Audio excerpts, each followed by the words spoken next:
ਰਾਜ਼ ਇਨਸਾਨੀਅਤ ਮਨੁੱਖਤਾ ਦਾ ਸਤਕਾਰ ਗੁਰੂ ਨਾਨਕ ਦੀ ਖੁਰਾਸਾਨ ਵਿੱਚ ਰੂਹਾਨੀ ਵਿਰਾਸਤ।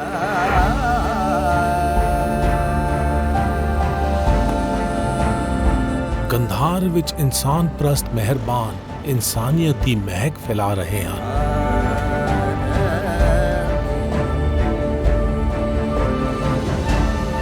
ਗੱਲ ਚਲਦੀ ਪਈ ਹੈ ਸਾਡੇ ਕਲਗੀਧਰ ਬਾਬੇ ਨਾਨਕ ਜੀ, ਸਦਕੇ ਉਹਨਾਂ ਦੇ।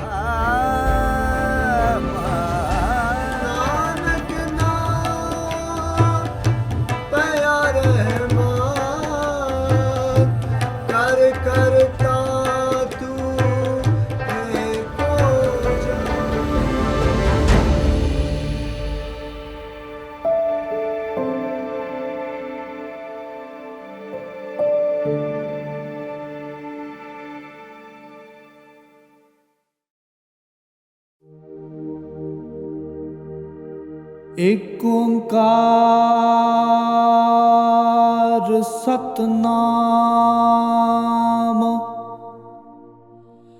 ਕਰਤਾ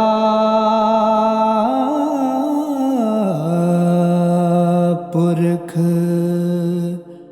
ਨਿਰਭਉ ਨਿਰਵੈਰ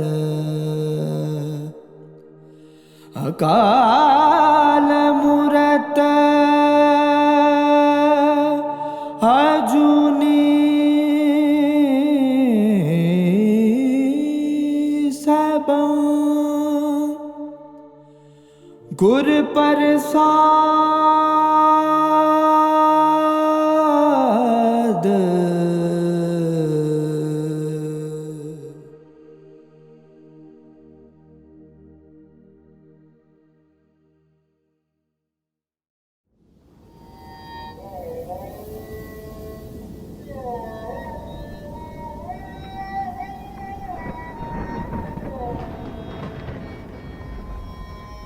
आखण सुनना पान की बाणी ए मन रता माया।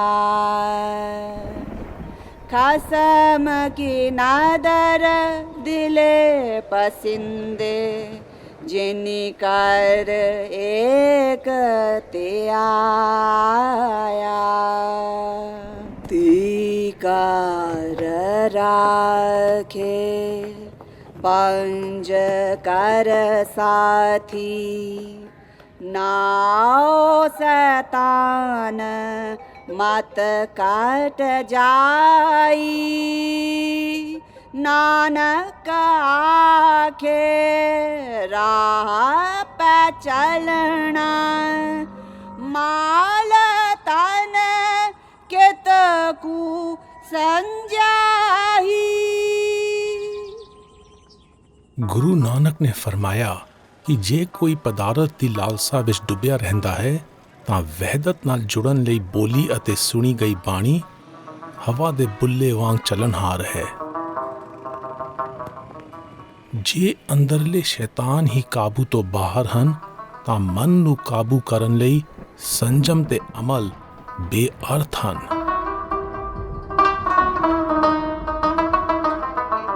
ਪੁਰਾਣੀਆਂ ਜਨਮ ਸਾਖੀਆਂ ਵਿੱਚ ਗੁਰੂ ਨਾਨਕ ਅਤੇ ਭਾਈ ਮਰਦਾਨਾ ਦੇ ਈਰਾਨ ਤੋਂ ਅਫਗਾਨਿਸਤਾਨ ਜਾਣ ਵਾਲੇ ਖਸੂਸੀ ਰਾਹ ਦਾ ਜ਼ਿਕਰ ਨਹੀਂ ਹੈ। ਡਾਕਟਰ ਕਿਰਪਾਲ ਸਿੰਘ ਨੇ ਆਪਣੀ ਕਿਤਾਬ ਜਨਮ ਸਾਖੀ ਪਰੰਪਰਾ ਵਿੱਚ ਰਾਏ ਪੇਸ਼ ਕੀਤੀ ਹੈ ਕਿ ਮਸ਼ਹਦ ਤੋਂ ਗੁਰੂ ਨਾਨਕ ਅਤੇ ਭਾਈ ਮਰਦਾਨਾ ਨੇ ਉੱਤਰੀ ਅਫਗਾਨਿਸਤਾਨ ਰਾਹੀਂ ਬਲਖ ਅਤੇ ਮਜ਼ਾਰ-ਏ ਸ਼ਰੀਫ ਤੋਂ ਪੂਰਬ ਵਾਲੇ ਪਾਸੇ ਕਾਬੁਲ ਦਾ ਸਫ਼ਰ ਕੀਤਾ। ਭਾਈ ਮਨੀ ਸਿੰਘ ਜਨਮ ਸਾਖੀ ਵਿੱਚ ਜ਼ਿਕਰ ਆਉਂਦਾ ਹੈ ਕਿ ਉਹਨਾਂ ਨੇ ਮਸ਼ਹਦ ਤੋਂ ਦੱਖਣੀ ਅਫਗਾਨਿਸਤਾਨ ਦੇ ਕੰਧਾਰ ਵਿੱਚੋਂ ਸਫ਼ਰ ਕੀਤਾ। ਦੱਖਣੀ ਅਫਗਾਨਿਸਤਾਨ ਵਿੱਚ ਗੁਰੂ ਨਾਨਕ ਨਾਲ ਜੁੜੇ ਬਿਰਤਾਂਤ ਹਨ ਜੋ ਬਲਖ ਅਤੇ ਮਜ਼ਾਰ-ਏ ਸ਼ਰੀਫ ਇਲਾਕੇ ਵਿੱਚ ਨਹੀਂ ਹਨ। ਇਸ ਲਈ ਅਸੀਂ ਗੁਰੂ ਨਾਨਕ ਦੇ ਪਦ ਚਿੰਨ੍ਹਾਂ ਉੱਤੇ ਕੰਧਾਰ ਰਾਹੀਂ ਜਾ ਰਹੇ ਹਾਂ।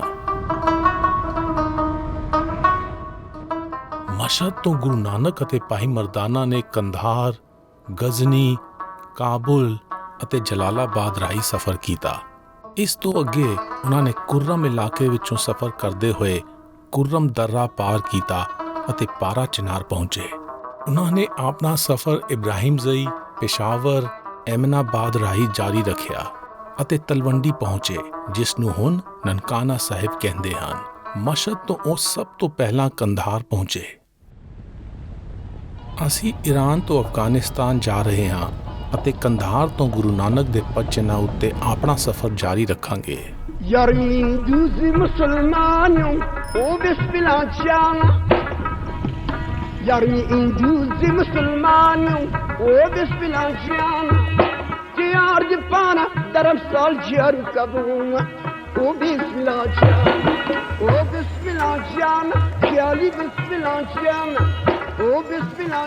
ਕੰਧਾਰ ਅਫਗਾਨਿਸਤਾਨ ਦਾ ਦੂਜਾ ਵੱਡਾ ਸ਼ਹਿਰ ਹੈ, ਜਿਹੜਾ ਅਰਗਨਦਾਬ ਦਰਿਆ ਦੇ ਕਿਨਾਰੇ ਸਮੁੰਦਰ ਤੋਂ 3310 ਫੁੱਟ ਦੀ ਉਚਾਈ ਉੱਤੇ ਵਸਿਆ ਹੋਇਆ ਹੈ।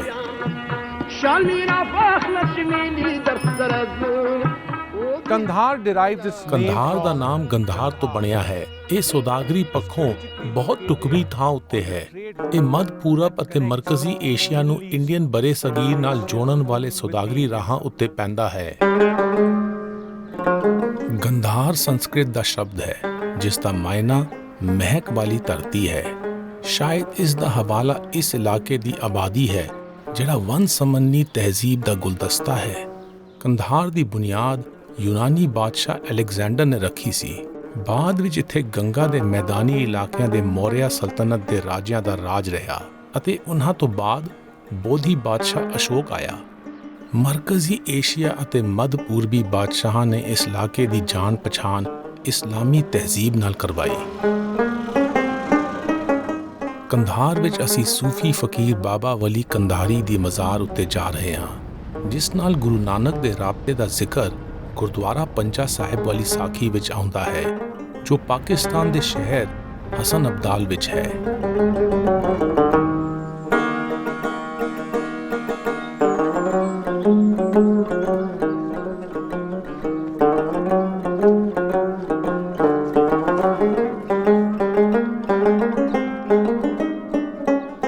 ਭਾਈ ਮਨੀ ਸਿੰਘ ਜਨਮ ਸਾਖੀ ਵਿੱਚ ਜ਼ਿਕਰ ਆਉਂਦਾ ਹੈ ਕਿ ਕੰਧਾਰ ਵਿੱਚ ਗੁਰੂ ਨਾਨਕ ਅਤੇ ਭਾਈ ਮਰਦਾਨਾ ਦੀ ਮਹਿਮਾਨ ਨਿਵਾਜ਼ੀ ਬਾਬਾ ਵਲੀ ਕੰਧਾਰੀ ਨੇ ਕੀਤੀ। ਜਨਮ ਸਾਖੀ ਕਲਾ ਵਿੱਚ ਇਸ ਮੁਲਾਕਾਤ ਦੀ ਪੇਸ਼ਕਾਰੀ ਕੀਤੀ ਗਈ ਹੈ, ਜਿਸ ਵਿੱਚ ਸ਼ਾਹ ਸ਼ਰਫ ਦੇ ਨਾਲ ਗੁਰੂ ਨਾਨਕ ਅਤੇ ਬਾਬਾ ਵਲੀ ਕੰਧਾਰੀ ਬੈਠੇ ਹਨ। ਇਹ ਪੱਕ ਨਾਲ ਤਾਂ ਨਹੀਂ ਕਿਹਾ ਜਾ ਸਕਦਾ, ਪਰ ਮੁਮਕਨ ਹੈ ਕਿ ਇਸ ਚਿੱਤਰ ਵਿੱਚ ਸ਼ਾਹ ਸ਼ਰਫ ਦਰਅਸਲ ਸ਼ੇਖ ਤਤਿਆਰ ਹਨ, ਜੋ ਬੂ ਅਲੀ ਕਲੰਦਰ ਸ਼ਾਹ ਸ਼ਰਫ ਦੀ ਮਜ਼ਾਰ ਦੇ ਰੂਹਾਨੀ ਆਗੂ ਸਨ ਅਤੇ ਗੁਰੂ ਨਾਨਕ ਨੇ ਆਪਣੀ ਪਹਿਲੀ ਉਦਾਸੀ ਦੌਰਾਨ ਪਾਣੀਪਤ ਵਿੱਚ ਉਹਨਾਂ ਨਾਲ ਗੋਸ਼ਟ ਕੀਤਾ ਸੀ।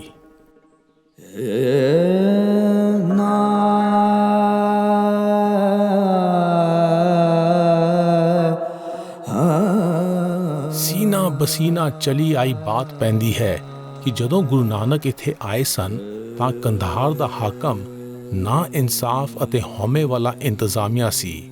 ਉਹ 5 ਵਾਰ ਨਮਾਜ਼ ਪੜ੍ਹਨ ਲਈ ਮਸਜਿਦ ਜਾਂਦਾ ਸੀ।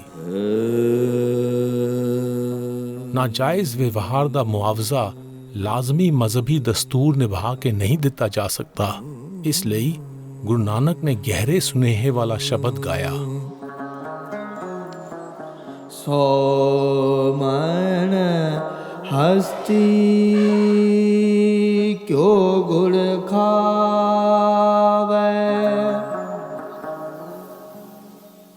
500 ਦਾਣਾ ਖਾਏ, ਢੱਕੇ ਫੂਕੇ ਖੇਉਡਾਵੇ,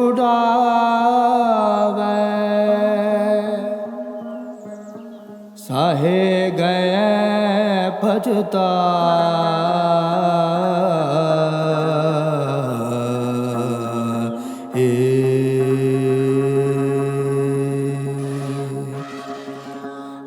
ਦੀ ਫੂਕ ਮੁਈ ਦੇਵਾਨੀ, ਖਸਮ ਮਿੱਟੀ ਫਿਰ ਪਾਣੀ,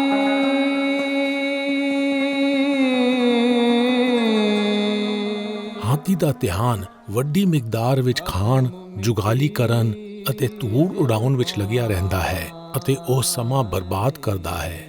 ਗੁਰੂ ਨਾਨਕ ਨੇ ਇਹ ਮਿਸਾਲੀਆ ਪੇਸ਼ ਕੀਤਾ ਕਿ ਇਸੇ ਤਰ੍ਹਾਂ ਹਉਮੈ ਦਾ ਭਰਿਆ ਮਨ ਬੇਸ਼ਕੀਮਤੀ ਸਮਾਂ ਜੁਗਾਲੀ ਵਿੱਚ ਬਰਬਾਦ ਕਰਦਾ ਹੈ ਅਤੇ ਆਪਣੇ ਆਪ ਨਾਲ ਫਰੇਬ ਕਰਦਾ ਹੈ।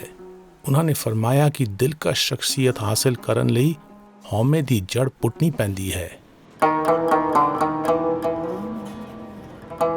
ਅਫਗਾਨਿਸਤਾਨ ਵਿੱਚ ਦਹਾਕਿਆਂ ਦੀ ਸਿਆਸੀ ਉਥਲ-ਪੁਥਲ ਸਮਾਜਿਕ ਮਜ਼ਹਬੀ ਵੰਨ ਸੰਬੰਧਤਾ ਉੱਤੇ ਅਸਰ ਅੰਦਾਜ਼ ਹੋਈ ਹੈ। ਨਾਨਕ ਪੰਥੀਆਂ ਦੀ ਬਰਾਦਰੀ ਅਫਗਾਨ ਤਹਿਜ਼ੀਬ ਦਾ ਅਨਿੱਖੜਵਾਂ ਹਿੱਸਾ ਸੀ, ਜਿਸ ਵਿੱਚ ਹਿੰਦੂ ਅਤੇ ਸਿੱਖਾਂ ਦੀ ਰਲਵੀ ਨਾਨਕ ਨਾਮ ਲੇਵਾ ਸੰਗਤ ਸੀ। ਇਹ ਬਰਾਦਰੀ 1990 ਦੇ ਦਹਾਕੇ ਦੇ ਸ਼ੁਰੂ ਤੋਂ ਦੂਜੀਆਂ ਥਾਵਾਂ ਉੱਤੇ ਪਨਾਹ ਲੈਣ ਲਈ ਮਜਬੂਰ ਹੋਈ ਹੈ। ਅਸੀਂ ਡਾਕਟਰ ਰਘੂਨਾਥ ਦੇ ਘਰ ਜਾ ਰਹੇ ਹਾਂ, ਜੋ ਗੁਰੂ ਨਾਨਕ ਦੇ ਪੱਕੇ ਪੈਰੋਕਾਰ ਹਨ। ਤਮਾਮ ਔਕੜਾਂ ਦੇ ਬਾਵਜੂਦ ਉਹਨਾਂ ਨੇ ਅਫਗਾਨਿਸਤਾਨ ਨਾ ਛੱਡ ਕੇ ਜਾਣ ਦਾ ਫੈਸਲਾ ਕੀਤਾ ਹੈ ਅਤੇ ਕੰਧਾਰ ਵਿੱਚ ਰਹਿਣ ਵਾਲੇ ਆਖਰੀ ਨਾਨਕ ਪੰਥੀ ਹਨ। ਕੰਧਾਰ ਦੇ ਸ਼ਹਿਰ ਦੀ ਸੰਗਤ ਬਹੁਤ ਪੜ੍ਹੇ ਲਿਖੇ ਲੋਕ ਆਏ। ਉਸ ਸ਼ਹਿਰ ਦਾ ਮੈਂ ਇੱਕ ਡਾਕਟਰ ਇੱਥੇ ਰਹਿ ਗਿਆ। ਗੱਲ ਚਲਦੀ ਪਈ ਹੈ ਸਾਡੇ ਕਲਗੀਧਰ ਬਾਬੇ ਨਾਨਕ ਜੀ, ਸਦਕੇ ਉਹਨਾਂ ਦੇ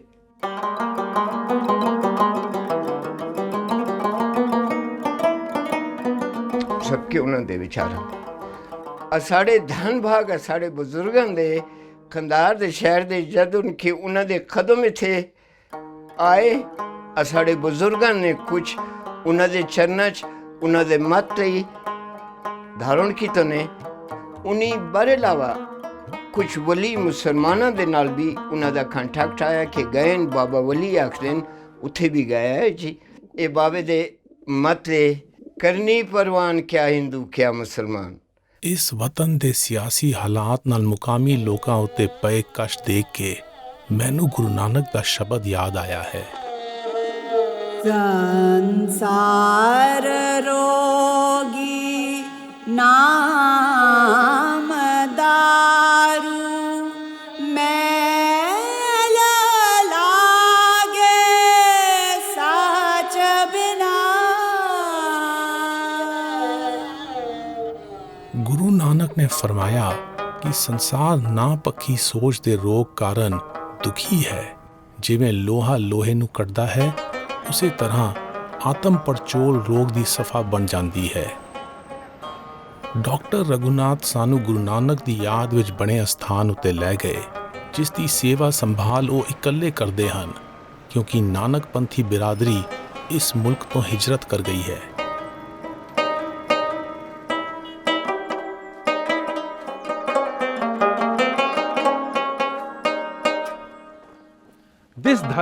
ਇਹ ਧਰਮਸਾਲ ਕੰਧਾਰ ਵਿੱਚ ਸਭ ਤੋਂ ਪਹਿਲਾਂ ਬਣੀ ਸੀ।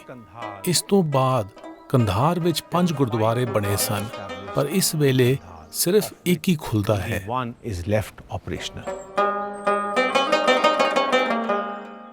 ਇਹ ਗੁਰਦੁਆਰਾ ਇੱਥੇ ਜੋ ਪਾਠ ਰੱਖੀਂਦਾ ਆ 8 ਦਿਨ ਇਨੀ ਕੰਗੜਾ ਬੰਦਿਆ ਹੈ ਗੁਰਦੁਆਰੇ ਚੋਂ ਨਿਕਲਦੀ ਹੈ।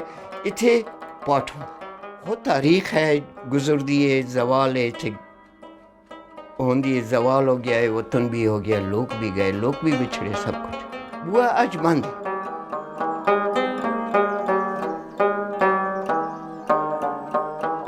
ਜਦੋਂ ਗੁਰੂ ਨਾਨਕ ਕੰਧਾਰ ਆਏ ਸਨ ਤਾਂ ਹੁਣ ਦੇ ਹਾਲਾਤ ਵਾਂਗ ਹੀ ਉਥਲ-ਪੁਥਲ ਦਾ ਦੌਰ ਸੀ, ਕਿਉਂਕਿ ਮੁਗਲ ਬਾਦਸ਼ਾਹ ਬਾਬਰ ਦੇ ਹਮਲੇ ਹੋ ਰਹੇ ਸਨ।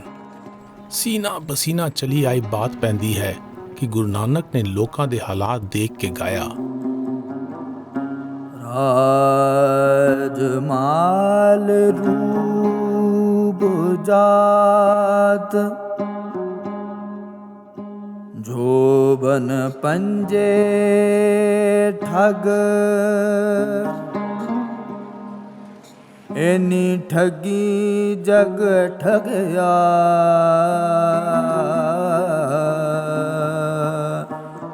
ਕਿਨੈ ਨ ਰਖੀ ਲਜ ਇਨਾ ਠਗਨ ਠਗ ਸੇ ਜੇ ਗੁਰ ਕੀ ਪੈਰੀ ਪਾਰ ਨਾਨਕ ਕਰਮਾ ਬਾਰੇ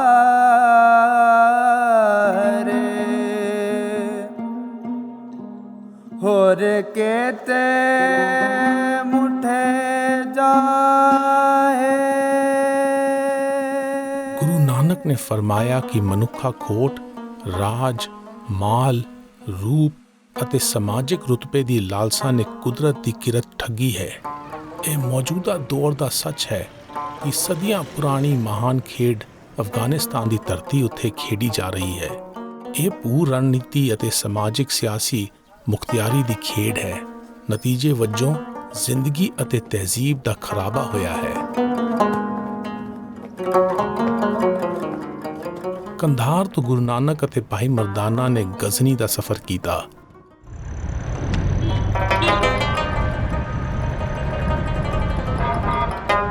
ਗੁਰੂ ਨਾਨਕ ਦੇ ਪਦ ਚਿੰਨ੍ਹਾਂ ਉੱਤੇ ਹੁਣ ਅਸੀਂ ਕੰਧਾਰ ਤੋਂ ਗਜ਼ਨੀ ਜਾ ਰਹੇ ਹਾਂ।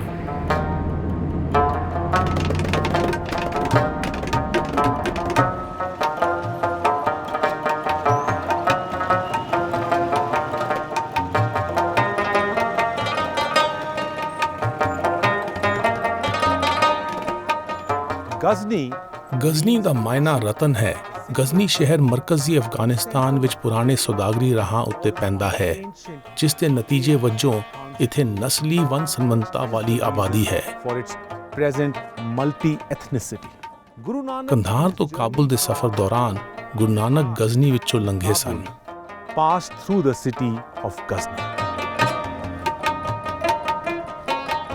ਕੰਧਾਰ ਅਤੇ ਕਾਬੁਲ ਨੂੰ ਜੋੜਨ ਵਾਲਾ ਇਤਿਹਾਸਕ ਰਾਹ ਗਜ਼ਨੀ ਵਿੱਚੋਂ ਲੰਘਦਾ ਹੈ। ਪੁਰਾਣੇ ਜਨਮ ਸਾਖੀ ਸਾਹਿਤ ਵਿੱਚ ਗੁਰੂ ਨਾਨਕ ਦਾ ਗਜ਼ਨੀ ਨਾਲ ਜੁੜਿਆ ਕੋਈ ਵਾਕਿਆ ਦਰਜ ਨਹੀਂ ਹੈ। ਕਈ ਪਰਚੋਲੀਆਂ ਅਧਿਐਨਾਂ ਅਤੇ ਇਤਿਹਾਸਕਾਰਾਂ ਦੀ ਰਾਏ ਹੈ ਕਿ ਗੁਰੂ ਨਾਨਕ ਨੂੰ ਕਾਬੁਲ ਪਹੁੰਚਣ ਲਈ ਇਸ ਸ਼ਹਿਰ ਵਿੱਚੋਂ ਲੰਘਣਾ ਪੈਣਾ ਸੀ। ਅਸੀਂ ਭਾਈ ਨੰਦ ਲਾਲ ਗੋਇਆ ਦੀ ਯਾਦ ਵਿੱਚ ਬਣੇ ਗੁਰਦੁਆਰੇ ਜਾ ਰਹੇ ਹਾਂ, ਜਿਹੜਾ ਸ਼ਹਿਰ ਦੇ ਵਿਚਕਾਰ ਹੈ।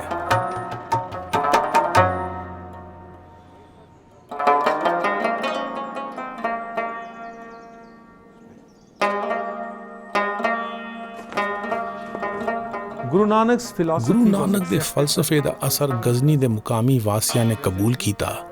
ਇਸ ਵੇਲੇ ਗਜ਼ਨੀ ਵਿੱਚ 4 ਗੁਰਦੁਆਰੇ ਹਨ। ਅਸੀਂ ਭਾਈ ਨੰਦ ਲਾਲ ਗੋਇਆ ਦੀ ਯਾਦ ਵਿੱਚ ਬਣੇ ਗੁਰਦੁਆਰੇ ਵਿੱਚ ਖੜੇ ਹਾਂ, ਜਿਨ੍ਹਾਂ ਨੇ ਗੁਰੂ ਗੋਬਿੰਦ ਸਿੰਘ ਨਾਲ ਸਮਾਂ ਗੁਜ਼ਾਰਿਆ ਸੀ।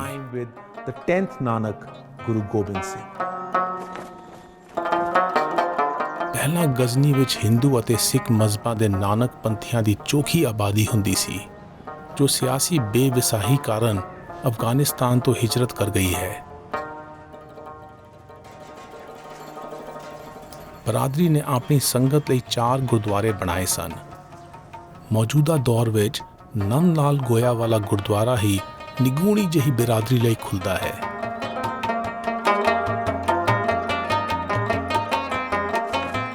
ਇਹਨਾਂ ਸਾਰੇ ਅਸਥਾਨਾਂ ਦੇ ਬੰਦ ਹੋਣ ਦੇ ਬਾਵਜੂਦ ਇਹਨਾਂ ਦੀ ਸੇਵਾ ਸੰਭਾਲ ਮੁਹਾਜਿਰ ਅਫਗਾਨੀ ਸਿੱਖਾਂ ਦੀ ਇਮਦਾਦ ਨਾਲ ਹੁੰਦੀ ਹੈ।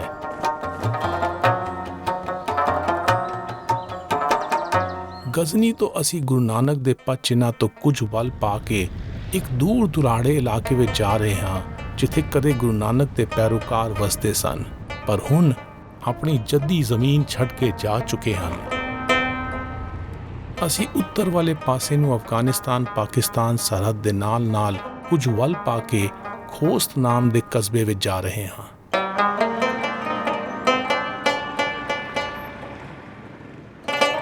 ਖੋਸਤ ਵਿੱਚ ਅਸੀਂ ਪ੍ਰੇਮ ਨਗਰ ਨਾਮ ਦੇ ਰਿਹਾਇਸ਼ੀ ਇਲਾਕੇ ਵਿੱਚ ਜਾ ਰਹੇ ਹਾਂ, ਜਿੱਥੇ ਗੁਰੂ ਨਾਨਕ ਦੇ ਹਿੰਦੂ ਅਤੇ ਸਿੱਖ ਪੈਰੋਕਾਰਾਂ ਦੀ ਨਾਨਕਪੰਥੀ ਬਰਾਦਰੀ ਘੁੱਗ ਬਸਤੀ ਸੀ।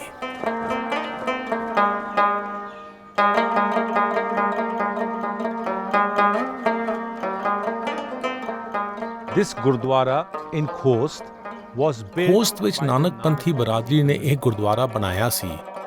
ਅਫਗਾਨਿਸਤਾਨ ਦੀ ਸਿਆਸੀ ਉਥਲ-ਪੁਥਲ ਵਿੱਚ ਇਹ ਤਬਾਹ ਹੋ ਗਿਆ ਹੈ।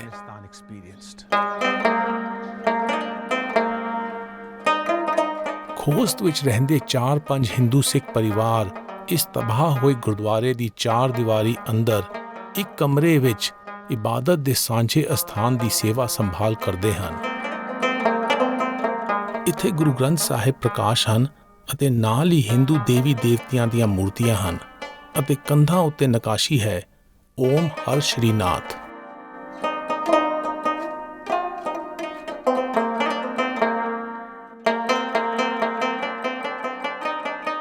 ਸਾਨੂੰ ਆਪਣੇ ਸਫ਼ਰ ਦੌਰਾਨ ਅਫਗਾਨਿਸਤਾਨ ਅਤੇ ਪਾਕਿਸਤਾਨ ਵਿੱਚ ਬਹੁਤ ਸਾਰੇ ਸਾਂਝੇ ਮਜ਼ਹਬੀ ਅਸਥਾਨ ਵੇਖਣ ਨੂੰ ਮਿਲੇ। ਇਹ ਸਿੰਧੂ ਪੱਟੀ ਦੇ ਮਜ਼ਹਬਾਂ ਦੀ ਸਾਂਝੀ ਬਣਤਰ ਵਾਲੀ ਸੋਚ ਨੂੰ ਉਘਾੜਦੇ ਹਨ, ਜਿੱਥੇ ਕਦੀ ਗੁਰੂ ਨਾਨਕ ਦਾ ਫਲਸਫਾ ਧੁਰਾ ਬਣਿਆ ਸੀ। ਇਸ ਦਸਤੂਰ ਨੂੰ ਪਿਛਲੀ 1 ਸਦੀ ਤੋਂ ਖੋਰਾ ਲੱਗ ਰਿਹਾ ਹੈ। ਪ੍ਰੇਮ ਨਗਰ ਦੀ ਵਸਨੀਕ ਖਾਲਿਦਾ ਬੇਗਮ ਉਰਫ ਪਦਮੇ ਅਫਗਾਨੀ ਮੁਸਲਮਾਨ ਬਜ਼ੁਰਗ ਹੈ ਜੋ ਲੋਹ ਸ਼ਖਸ ਹੈ। ਇਹ ਗੁਰਦੁਆਰੇ ਦੀ ਰਾਖੀ ਕਰਦੀ ਹੈ ਤਾਂ ਜੋ ਉਸ ਉੱਤੇ ਕੋਈ ਕਬਜ਼ਾ ਨਾ ਕਰ ਲਵੇ।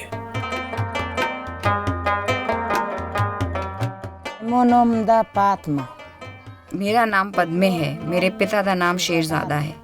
मेरा पिंड याकूबे है ਅਤੇ ਹੁਣ ਮੈਂ ਇਸ ਪਿੰਡ ਪ੍ਰੇਮ ਨਗਰ ਵਿੱਚ ਰਹਿੰਦੀ ਹਾਂ।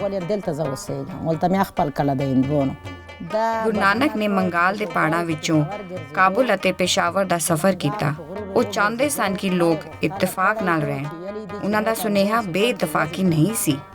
ਏਕਾ ਹੀ ਤਾਕਤ ਹੈ। ਏਕਾ ਹੀ ਉਹਨਾਂ ਦੀ ਲਾਲਸਾ ਸੀ। ਮੰਦੇ ਭਾਗੀ ਹੁਣ ਸਭ ਕੋਈ ਇਧਰ ਉਧਰ ਖਿੰਡ ਗਏ ਹਨ। ਖਾਲਿਦਾ ਬੇਗਮ ਦਾ ਕਹਿਣਾ ਸੀ ਕਿ ਅਸੀਂ ਉਸ ਦੇ ਖਾਸ ਮਹਿਮਾਨ ਸਾਂ, ਉਸ ਦੇ ਮਹਿਬੂਬ ਗੁਰੂ ਨਾਨਕ ਦੇ ਪੈਰੋਕਾਰ। ਖਾਲਿਦਾ ਬੇਗਮ ਦੀ ਖੂਬਸੂਰਤ ਸ਼ਖਸੀਅਤ ਵਿੱਚ ਜ਼ਨਾਨਾ ਨਰਮੀ ਅਤੇ ਮਰਦਾਨਾ ਤਰਲੇ ਦਾ ਸੁਮੇਲ ਸੀ। ਮੈਂ ਸੋਚ ਰਿਹਾ ਹਾਂ ਕਿ ਕਿਵੇਂ ਲਿੰਗ ਮੁਤਾਬਕ ਪਛਾਣ, ਪੱਖਪਾਤ, ਪਿਤਾ ਪੁਰਖੀ ਕਦਰਾਂ ਅਤੇ ਔਰਤਾਂ ਖਿਲਾਫ ਜ਼ੁਲਮ ਨੇ ਸਮਾਜ ਦੇ ਸਮਾਜਿਕ ਤਹਿਜ਼ੀਬੀ ਤਵਾਜ਼ਨ ਨੂੰ ਹਿਲਾਇਆ ਅਤੇ ਭ੍ਰਿਸ਼ਟ ਕੀਤਾ ਹੈ। ਸਮਾਜ ਨਿਯਮਾਂ ਰਾਹੀਂ ਤੈਅ ਕੀਤੀਆਂ ਭੂਮਿਕਾਵਾਂ ਤੋਂ ਬਾਹਰ ਨਿਕਲ ਕੇ ਜਦੋਂ ਮਰਦ ਆਪਣੇ ਜ਼ਨਾਨਾ ਪੱਖਾਂ ਦਾ ਅਹਿਸਾਸ ਕਰਦੇ ਹਨ ਅਤੇ ਔਰਤਾਂ ਮਰਦਾਨਾ ਪੱਖਾਂ ਦਾ ਅਹਿਸਾਸ ਕਰਦੀਆਂ ਹਨ ਤਾਂ ਮਨੁੱਖ ਵਜੋਂ ਉਹਨਾਂ ਦੀਆਂ ਵਧੇਰੀਆਂ ਸਮਰੱਥਾ ਉਘੜ ਕੇ ਸਾਹਮਣੇ ਆਉਂਦੀਆਂ ਹਨ। आपे पुरख आपे ही नारी आपे पासा आपे सारी। ਗੁਰੂ ਨਾਨਕ ਨੇ ਫਰਮਾਇਆ ਕਿ ਸਿਰਜਣਾ ਦੇ ਨੇਮ ਮੁਤਾਬਕ ਅਸੀਂ ਜ਼ਨਾਨਾ ਅਤੇ ਮਰਦਾਨਾ ਊਰਜਾਵਾਂ ਦੇ ਰਲੇਵਾਂ ਹਾਂ।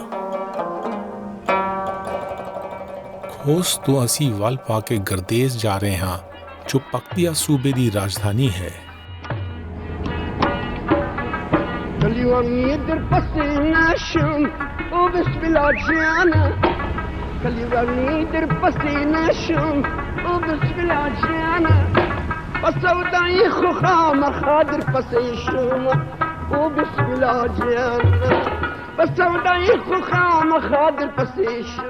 ਪੂਰਬੀ ਅਫਗਾਨਿਸਤਾਨ ਦੇ ਸੁਲੇਮਾਨ ਪਹਾੜਾਂ ਵਿੱਚ ਅਲਪਾਈਨ ਵਾਦੀ ਵਿੱਚ ਵਸੇ ਇਸ ਇਲਾਕੇ ਵਿੱਚ ਹਿੰਦੂ ਅਤੇ ਬੁੱਧ ਧਰਮ ਦੀ ਸ਼ਾਨਦਾਰ ਤਵਾਰੀਖ ਹੈ ਅਤੇ ਹੁਣ ਇਹ ਇਸਲਾਮੀ ਹੈ। ਭਾਈ ਮਨੀ ਸਿੰਘ ਜਨਮ ਸਾਖੀ ਵਿੱਚ ਦਰਜ ਹੈ ਕਿ ਈਰਾਨ ਦੇ ਮਸ਼ਹਦ ਦੀ ਇਮਾਮ ਰਜ਼ਾ ਦਰਗਾਹ ਵਿੱਚ ਗੁਰੂ ਨਾਨਕ ਅਤੇ ਭਾਈ ਮਰਦਾਨਾ ਨੇ ਪੀਰ ਅਬਦੁਲ ਰਹਿਮਾਨ ਨਾਲ ਗੋਸ਼ਟ ਕੀਤਾ ਸੀ ਜੋ ਗਰਦੇਸ਼ ਸ਼ਹਿਰ ਤੋਂ ਜ਼ਿਆਰਤ ਲਈ ਗਏ ਸਨ। ਯਾਰੀ ਇੰਦੂਜ਼ ਮੁਸਲਮਾਨੋਂ ਉਹ ਬਿਸਮਿਲਾਹ ਯਾਰ ਜਪਾਨਾ ਦਰਮ ਸਾਲ ਜਰ ਕਬੂਮ ਉਹ ਬਿਸਮਿਲਾਹ ਯਾਰ ਜਪਾਨਾ ਦਰਮ ਸਾਲ ਜਰ ਕਬੂਮ। ਅਸੀਂ ਉਸ ਸਥਾਨ ਉੱਤੇ ਖੜੇ ਹਾਂ ਜਿੱਥੇ ਕਦੇ ਗਰਦੇਜ਼ ਦਾ ਗੁਰਦੁਆਰਾ ਹੁੰਦਾ ਸੀ। ਇਹ ਗੁਰਦੁਆਰਾ ਅਫਗਾਨਿਸਤਾਨ ਦੀ ਸਿਆਸੀ ਉਥਲ-ਪੁਥਲ ਵਿੱਚ ਤਬਾਹ ਹੋ ਗਿਆ। ਗਰਦੇਜ਼ ਦੀ ਨਾਨਕਪੰਥੀ ਬਰਾਦਰੀ ਹੁਣ ਇਸ ਸ਼ਹਿਰ ਤੋਂ ਵਿਖਰ ਗਈ ਹੈ।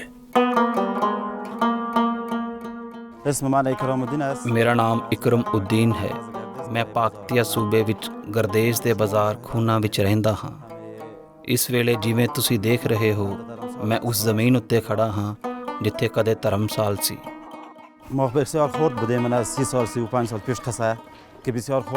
30-35 ਸਾਲ ਪਹਿਲਾਂ ਜਦੋਂ ਮੈਂ ਜਵਾਨ ਸੀ ਤਾਂ ਇਹ ਗੁਰਦੁਆਰਾ ਕਾਇਮ ਸੀ। ਅਸੀਂ ਗੁਰਦੁਆਰੇ ਜਾਂਦੇ ਸੀ ਅਤੇ ਆਪਣੇ ਸਿੱਖ ਅਤੇ ਹਿੰਦੂ ਦੋਸਤਾਂ ਦੇ ਘਰ ਜਾਂਦੇ ਸਾਂ। ਜਦੋਂ ਅਸੀਂ ਬੱਚੇ ਸਾਂ ਤਾਂ ਸਾਡਾ ਉਹਨਾਂ ਦੀ ਬਰਾਦਰੀ ਨਾਲ ਚੰਗਾ ਰਿਸ਼ਤਾ ਸੀ। ਅਸੀਂ ਉਹਨਾਂ ਦੇ ਮਜ਼ਹਬੀ ਸਮਾਗਮਾਂ ਵਿੱਚ ਸ਼ਮੂਲੀਅਤ ਕਰਕੇ ਖੁਸ਼ ਹੁੰਦੇ ਸਾਂ। ਮੰਦੇ ਭਾਗੀਏ ਗੁਰਦੁਆਰਾ ਤਬਾਹ ਹੋ ਗਿਆ ਹੈ ਅਤੇ ਬਰਾਦਰੀ ਇੱਥੋਂ ਚਲੀ ਗਈ ਹੈ। ਮੈਂ ਚਾਹੁੰਦਾ ਹਾਂ ਕਿ ਇਹ ਗੁਰਦੁਆਰਾ ਦੁਬਾਰਾ ਬਣ ਜਾਵੇ। ਮੈਨੂੰ ਬਹੁਤ ਖੁਸ਼ੀ ਹੋਵੇਗੀ।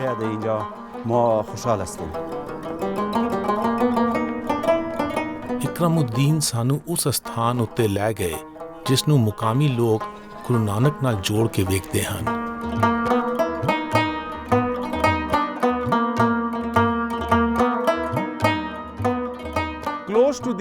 ਗਰਦੇਜ਼ ਦੇ ਗੁਰਦੁਆਰੇ ਦੇ ਲਾਗੇ ਇਹ ਪਾਣੀ ਦਾ ਝਰਨਾ ਹੈ ਜਿਸ ਨੂੰ ਚਸ਼ਮਾ ਮਹਿਰਾਬ ਕਹਿੰਦੇ ਹਨ।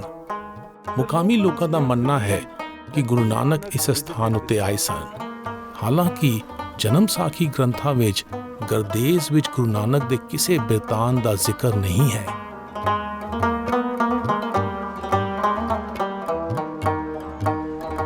ਦੋ ਨਸਲਾਂ ਦੇ ਰੁੱਖ ਇੱਕ ਦੂਜੇ ਦੇ ਲਾਗੇ ਲਗਾਉਣ ਨਾਲ ਇਹ ਇੱਕ ਦੂਜੇ ਦੇ ਵਧਾਰੇ ਵਿੱਚ ਸਹਾਈ ਹੁੰਦੇ ਹਨ। ਮਨੁੱਖ ਵੀ ਵੱਖਰੀ ਤਰ੍ਹਾਂ ਦੀ ਸੰਗਤ ਵਿੱਚ ਵੱਧਦਾ ਹੈ। ਇਕਰਮਉਦੀਨ ਦੀ ਆਪਣੇ ਸਿੱਖ ਅਤੇ ਹਿੰਦੂ ਭਾਈਚਾਰੇ ਲਈ ਤੜਫ ਇਸ ਖਿਆਲ ਦੀ ਤਸਦੀਕ ਕਰਦੀ ਹੈ। ਸਮਾਜਿਕ ਵੰਡੀਆਂ ਸਾਡੀ ਨਵੀਂ ਪੀੜ੍ਹੀ ਨੂੰ ਅਨੇਕਤਾ ਵਿੱਚ ਏਕਤਾ ਵਾਲੀ ਖੁਸ਼ੀ ਤੋਂ ਵਾਂਝਾ ਕਰ ਰਹੀ ਹੈ। ਹੋਂ ਜੀਵਾ ਗੁਣ ਸਾਰ ਅੰਤਰ ਤੂੰ ਵਸੇ ਮਨ ਮਾਹੇ ਸਹਜੇ ਰਸ ਰਸੇ। ਗੁਰੂ ਨਾਨਕ ਨੇ ਫਰਮਾਇਆ ਕਿ ਜਦੋਂ ਮਨ ਵਹਿਦਤ ਵਿੱਚ ਰਸਤਾ ਹੈ ਤਾਂ ਉਹ ਖੁਸ਼ੀ ਵਿੱਚ ਖੀਵਾ ਹੋ ਜਾਂਦਾ ਹੈ। ਗੁਰੂ ਨਾਨਕ ਅਤੇ ਭਾਈ ਮਰਦਾਨਾ ਨੇ ਗਜ਼ਨੀ ਤੋਂ ਕਾਬੁਲ ਦਾ ਸਫ਼ਰ ਕੀਤਾ। ਗੁਰੂ ਨਾਨਕ ਦੇ ਪਦਚਿੰਨ੍ਹਾਂ ਉੱਤੇ ਆਪਣੇ ਸਫ਼ਰ ਨੂੰ ਅੱਗੇ ਤੋਰਦੇ ਹੋਏ ਅਸੀਂ ਗਜ਼ਨੀ ਤੋਂ ਕਾਬੁਲ ਜਾ ਰਹੇ ਹਾਂ। ਸ਼ਕ ਮੁਹੱਬਤ ਨਾ ਨਿਕਾਲ ਕਾ ਕਰਤੇ ਪਾਸ ਹੁਕਮ ਦਾ ਜਾਈ ਸਾਥੀ ਦਰਗੇ ਸਚ ਕਬੂਲ। ਸ਼ਕ ਮੁਹੱਬਤ ਨਾ ਨਿਕਾਲ ਕਾ ਕਰਤੇ ਪਾਸ ਹੁਕਮ ਦਾ ਜਾਈ ਸਾਥੀ ਦਰਗੇ ਸਚ ਕਬੂਲ। ਹੁਕਮ ਦਾ ਜਾਈ ਸਾਥੀ ਦਰਗੇ ਸਚ ਕਬੂਲ। ਕਾਬੁਲ ਅਫਗਾਨਿਸਤਾਨ ਦੀ ਰਾਜਧਾਨੀ ਹੈ ਜੋ ਵਾਦੀ ਵਿੱਚ ਵਸਿਆ ਵਾਟੇ ਵਰਗਾ ਆਲਣਾ ਹੈ। ਵੱਖ-ਵੱਖ ਦੌਰ ਵਿੱਚ ਕਾਬੁਲ ਵੱਖ-ਵੱਖ ਮਜ਼ਹਬਾਂ ਅਤੇ ਤਹਿਜ਼ੀਬਾਂ ਦਾ ਘਰ ਰਿਹਾ ਹੈ, ਜਿਨ੍ਹਾਂ ਵਿੱਚ ਬੋਧੀ, ਹਿੰਦੂ, ਜ਼ੋਰਾਸਟਰਨ ਅਤੇ ਜੁਡਾਇਜ਼ਮ ਸ਼ਾਮਿਲ ਹਨ। ਹੁਣ ਕਾਬੁਲ ਬੁਨਿਆਦੀ ਤੌਰ ਉੱਤੇ ਇਸਲਾਮੀ ਸ਼ਹਿਰ ਹੈ।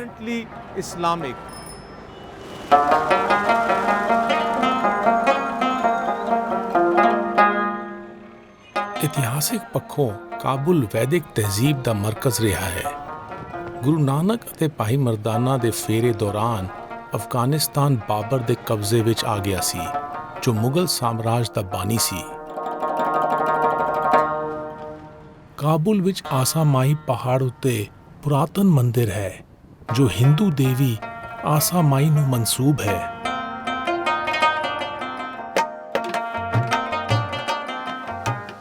ਆਸਾ ਦਾ ਮਾਇਨਾ ਉਮੀਦ ਹੈ ਅਤੇ ਮਾਈ ਦਾ ਮਾਂ ਹੈ। ਆਸਾ ਮਾਈ ਮੰਦਿਰ ਵਿੱਚ ਸਦੀਆਂ ਤੋਂ ਉਮੀਦ ਦੀ ਦੇਵੀ ਦੀ ਉਪਾਸਨਾ ਹੁੰਦੀ ਸੀ ਅਤੇ ਸੰਗਤ ਜੁੜਦੀ ਸੀ। ਸ਼ਾਇਦ ਇਸੇ ਕਾਰਨ ਗੁਰੂ ਨਾਨਕ ਇਸ ਸਥਾਨ ਉੱਤੇ ਰੂਹਾਨੀਅਤ ਤੇ ਆਰਜ਼ੂਮੰਦਾਂ ਨਾਲ ਗੋਸ਼ਟ ਕਰਨ ਪਹੁੰਚੇ ਸਨ।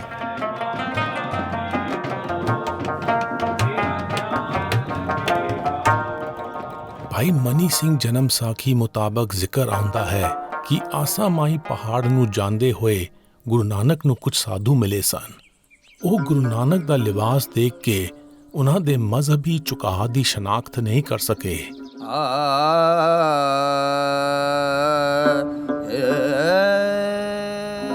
ਹਿੰਦੂ ਸਾਧੂਆਂ ਨੇ ਗੁਰੂ ਨਾਨਕ ਨੂੰ ਇਸਲਾਮੀ ਹੁਕਮਰਾਨ ਦੇ ਇਲਾਕੇ ਵਿੱਚ ਹਿੰਦੂ ਅਸਥਾਨ ਦੀ ਜ਼ਿਆਰਤ ਕਰਨ ਖਿਲਾਫ ਚੌਕਸ ਕੀਤਾ। ਮੁਸਲਮਾਨ ਫਕੀਰਾਂ ਨੇ ਉਹਨਾਂ ਨੂੰ ਗੈਰ ਇਸਲਾਮੀ ਅਸਥਾਨ ਉੱਤੇ ਜਾਣ ਕਾਰਨ ਕਾਫਿਰ ਕਰਾਰ ਦਿੱਤਾ, ਜਿਸ ਦੇ ਜਵਾਬ ਵਿੱਚ ਗੁਰੂ ਨਾਨਕ ਨੇ ਗਾਇਨ ਕੀਤਾ। ਬਾਬਾ ਅੱਲਾ ਅਗਮ ਪਾਰ ਪਾਕੀ ਨਾਏ ਪਾਕ ਥਾਏ ਸੱਚਾ ਪਰਵਦਗਾਰ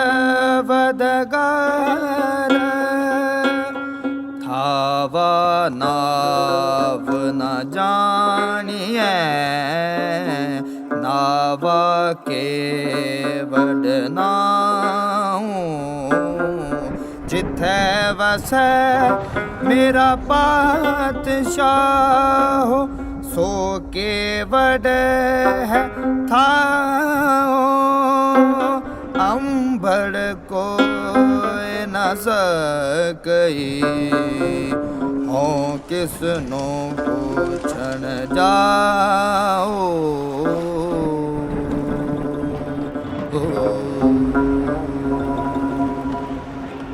ਗੁਰੂ ਨਾਨਕ ਨੇ ਆਪਣੇ ਸ਼ਬਦ ਵਿੱਚ ਅੱਲਾ ਸ਼ਬਦ ਦਾ ਇਸਤੇਮਾਲ ਕੀਤਾ, ਜੋ ਅਰਬੀ ਵਿੱਚ ਮਾਇਨਾ ਸਿਰਜਣਹਾਰਾ ਹੈ। ਉਹਨਾਂ ਬਿਆਨਿਆ ਦਿੱਤਾ ਕਿ ਅਸੀਂ ਮਨੁੱਖ ਸਿਰਜਣਹਾਰ ਨੂੰ ਵੱਖ-ਵੱਖ ਨਾਮਾਂ ਨਾਲ ਬੁਲਾਉਂਦੇ ਹਾਂ, ਵੱਖ-ਵੱਖ ਮਜ਼ਹਬਾਂ ਨਾਲ ਜੋੜਦੇ ਹਾਂ ਅਤੇ ਵੱਖ-ਵੱਖ ਸਥਾਨਾਂ ਉੱਤੇ ਉਸ ਦੀ ਅਕੀਦਤ ਕਰਦੇ ਹਾਂ, ਪਰ ਉਹ ਹਾਜ਼ਰਾ ਹਜ਼ੂਰ ਇੱਕੋ ਹੈ। ਕੁਝ ਜਨਮ ਸਾਖੀ ਕਲਾ ਕਿਰਤਾਂ ਵਿੱਚ ਗੁਰੂ ਨਾਨਕ ਅਤੇ ਭਾਈ ਮਰਦਾਨਾ ਨੂੰ ਕਾਬੁਲ ਵਿੱਚ ਮਾਨ ਚੰਦ ਨਾਮ ਦੇ ਮੁਕਾਮੀ ਮਹਿਮਾਨ ਨਿਵਾਜ਼ ਨਾਲ ਦਰਸਾਇਆ ਗਿਆ ਹੈ।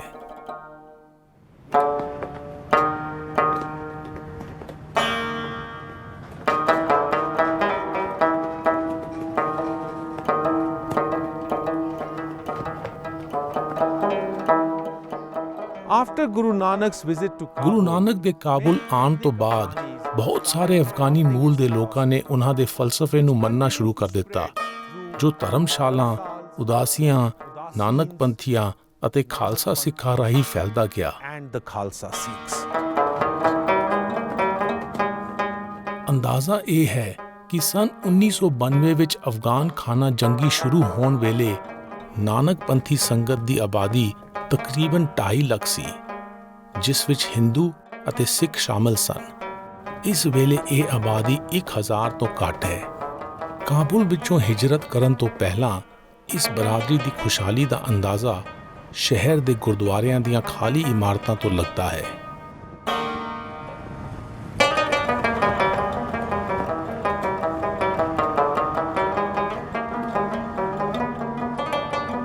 ਅਸੀਂ ਸ਼ੋਰ ਬਾਜ਼ਾਰ ਵਿੱਚ ਗੁਰਦੁਆਰਾ ਬਾਬਾ ਸ਼੍ਰੀ ਚੰਦ ਜਾ ਰਹੇ ਹਾਂ। ਇਹ ਮੰਨਿਆ ਜਾਂਦਾ ਹੈ ਕਿ ਗੁਰੂ ਨਾਨਕ ਦੇ ਕਾਬੁਲ ਆਉਣ ਦੀ ਯਾਦ ਵਿੱਚ ਬਣਿਆ ਇਹ ਪਹਿਲਾ ਅਸਥਾਨ ਹੈ।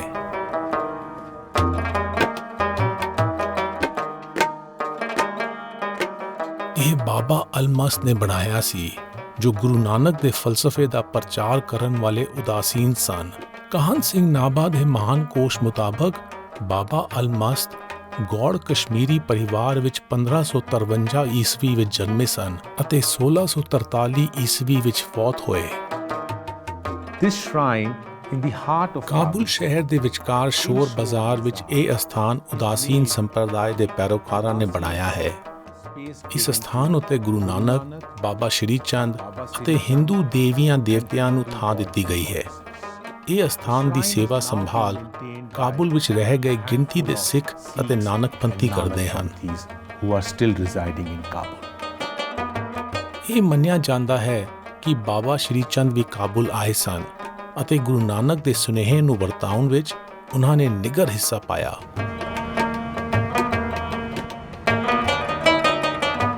ਅਸੀਂ ਹੁਣ ਕਾਬੁਲ ਸ਼ਹਿਰ ਦੇ ਪਾਈਨ ਚੌਕ ਜਾ ਰਹੇ ਹਾਂ।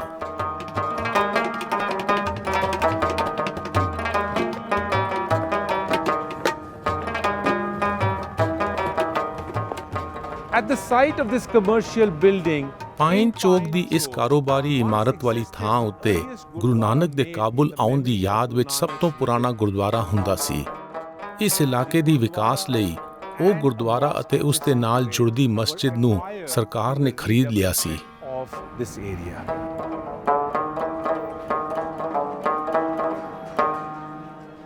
ਅਸੀਂ ਹੁਣ ਗੁਰਦੁਆਰਾ ਕਰਤੇ ਪਰਵਾਨ ਜਾ ਰਹੇ ਹਾਂ, ਜੋ ਮੌਜੂਦਾ ਦੌਰ ਵਿੱਚ ਕਾਬੁਲ ਦੀ ਸਿੱਖ ਅਤੇ ਹਿੰਦੂ ਨਾਨਕਪੰਥੀ ਸੰਗਤ ਦੇ ਜੁੜਨ ਵਾਲਾ ਮੁੱਖ ਅਸਥਾਨ ਹੈ।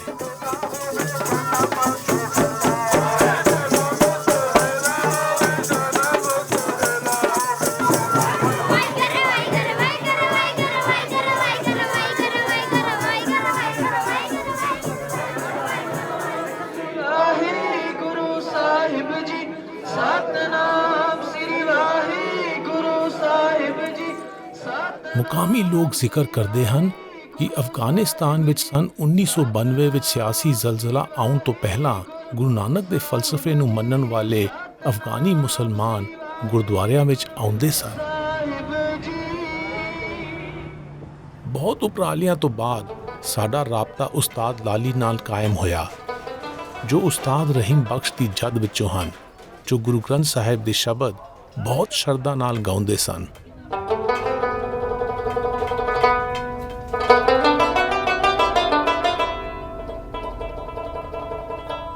शक मोहब्बत ना निकाल का करते पास ओ कम राजाई साबी दरगे सच कबूल साहिब लिखा मंगसी दुनिया देख नबूल दिल दरवानी जो करे दरवेश दिलदार शक मोहब्बत ना निकाल का करते ਮੈਂ ਕਾਬੁਲ ਵਿੱਚ ਰਹਿੰਦਾ ਅਤੇ ਹਿੰਦੂ ਸਿੱਖਾਂ ਦੇ ਇਲਾਕੇ ਵਿੱਚ ਵੱਡਾ ਹੋਇਆ। ਮੈਨੂੰ ਹਿੰਦੂ ਸਿੱਖ ਬਿਰਾਦਰੀ ਦੀ ਰੂਹਾਨੀ ਮੌਸੀਕੀ ਪਸੰਦ ਸੀ।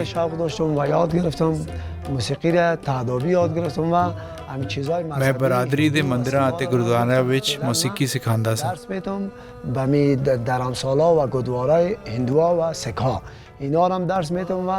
ਮੈਂ ਬਾਬਾ ਨਾਨਕ ਸਾਹਿਬ ਦਾ ਸ਼ਬਦ ਸੁਣਾਉਂਦਾ ਹਾਂ ਜੋ ਮੈਨੂੰ ਯਾਦ ਹੈ। बाबा नानक साहब याद गरفتیم हमेशा इन्हीं चीज़ों را याद गरفتیم و یک شعرش कल परवान कतेब कुरान पूती पंडित रहे पुरान नानक नाम पया रहमान कर करता तू है को जान कर परवान कतेब कुरान पूती पंडित रहे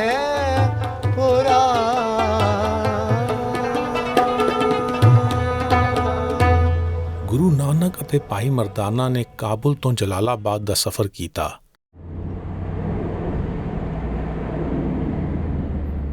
ਗੁਰੂ ਨਾਨਕ ਦੇ ਪਦ ਚਿੰਨ੍ਹਾਂ ਉੱਤੇ ਹੁਣ ਅਸੀਂ ਕਾਬੁਲ ਤੋਂ ਜਲਾਲਾਬਾਦ ਜਾ ਰਹੇ ਹਾਂ।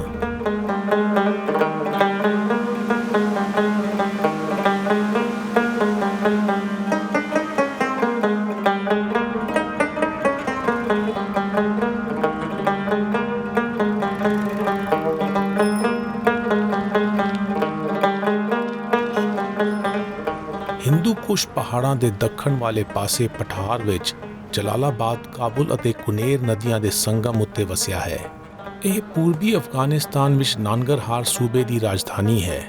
ਇਹ ਖੈਬਰ ਦਰਰੇ ਵਿੱਚੋਂ ਜਰਨੈਲੀ ਸੜਕ ਰਾਹੀਂ ਤੋਰਖਮ ਸਰਹੱਦ ਤੋਂ ਪਾਕਿਸਤਾਨ ਨਾਲ ਲੱਗਦਾ ਹੈ। ਇਹ ਸਮਾਜਿਕ ਅਤੇ ਸੌਦਾਗਰੀ ਦੀ ਸਰਗਰਮੀ ਦਾ ਅਹਿਮ ਮਰਕਜ਼ ਹੈ।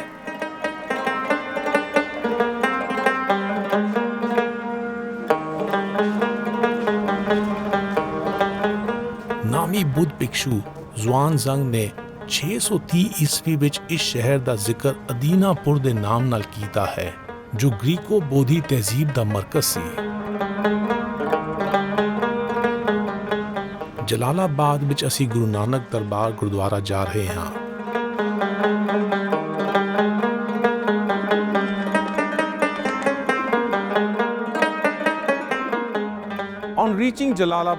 ਜਲਾਲਾਬਾਦ ਪਹੁੰਚਣ ਤੋਂ ਬਾਅਦ ਗੁਰੂ ਨਾਨਕ ਅਤੇ ਭਾਈ ਮਰਦਾਨਾ ਨੇ ਲੰਡਾ ਦਰਿਆ ਦੇ ਕਿਨਾਰੇ ਕਿਆਮ ਕੀਤਾ, ਜਿਸ ਦਾ ਮੌਜੂਦਾ ਨਾਮ ਕਾਬੁਲ ਦਰਿਆ ਹੈ।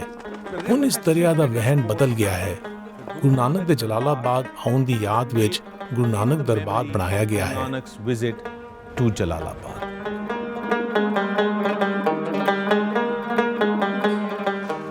ਜਲਾਲਾਬਾਦ ਦੀ ਸਿੱਖ ਸੰਗਤ ਦੀ ਅਗਵਾਈ ਨਾਲ ਅਸੀਂ ਲਾਗੇ ਦੇ ਪਿੰਡ ਸੁਲਤਾਨਪੁਰ ਵੱਲ ਤੁਰੇ, ਜਿੱਥੇ ਗੁਰੂ ਨਾਨਕ ਦੀ ਯਾਦ ਵਿੱਚ ਇੱਕ ਸਥਾਨ ਬਣਿਆ ਹੈ।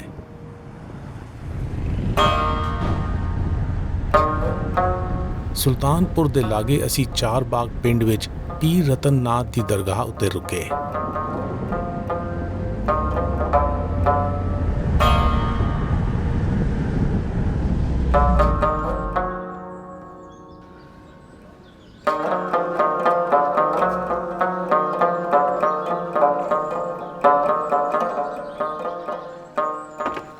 ਰਤਨਨਾਥ ਦਾ ਸਮਾਂ ਗੁਰੂ ਨਾਨਕ ਤੋਂ ਪਹਿਲਾਂ ਹੈ। ਨੇਪਾਲ ਦੇ ਵਾਸੀ ਪੀਰ ਰਤਨਨਾਥ 10ਵੀਂ ਸਦੀ ਦੇ ਰੂਹਾਨੀ ਰਹਿਬਰ ਗੁਰੂ ਗੋਰਖਨਾਥ ਦੇ ਚੇਲੇ ਸਨ। ਹਿੰਦੂ ਉਹਨਾਂ ਨੂੰ ਰਤਨਨਾਥ ਅਤੇ ਮੁਸਲਮਾਨ ਉਹਨਾਂ ਨੂੰ ਹਾਜੀ ਰਤਨ ਬੁਲਾਉਂਦੇ ਹਨ। ਦੋਵਾਂ ਮਜ਼ਹਬਾਂ ਵਿੱਚ ਉਹਨਾਂ ਦੀ ਮਾਨਤਾ ਹੈ। ਦੋਵਾਂ ਨੇ ਮਿਲ ਕੇ ਅਫਗਾਨਿਸਤਾਨ ਵਿੱਚ ਉਹਨਾਂ ਦੀ ਅਕੀਦਤ ਵਿੱਚ ਨਾਥ ਜੋਗੀਆਂ ਦੀ ਯਾਦਗਾਰ ਵਿੱਚ ਇਹ ਡੇਰਾ ਬਣਾਇਆ ਹੈ। ਆਪਣੀ ਉਦਾਸੀਆਂ ਦੌਰਾਨ ਗੁਰੂ ਨਾਨਕ ਨੇ ਗੋਰਖਪੰਥੀ ਨਾਥ ਜੋਗੀਆਂ ਨਾਲ ਵੱਖ-ਵੱਖ ਇਲਾਕਿਆਂ ਵਿੱਚ ਗੋਸ਼ਟ ਕੀਤਾ। ਦਿਲਚਸਪ ਹੈ ਕਿ ਅਜਿਹੀਆਂ ਕਈ ਥਾਵਾਂ ਉੱਤੇ ਗੁਰੂ ਨਾਨਕ ਦੀ ਯਾਦ ਵਿੱਚ ਬਣੇ ਅਸਥਾਨ ਨਾਥ ਜੋਗੀਆਂ ਦੇ ਅਸਥਾਨ ਦੇ ਲਾਗੇ ਬਣੇ ਹਨ। ਅਸੀਂ ਅੱਗੇ ਗੁਰੂ ਨਾਨਕ ਨੂੰ ਮਨਸੂਬ ਅਸਥਾਨ ਉੱਤੇ ਲਾਗੇ ਵਾਲੇ ਪਿੰਡ ਸੁਲਤਾਨਪੁਰ ਜਾ ਰਹੇ ਹਾਂ।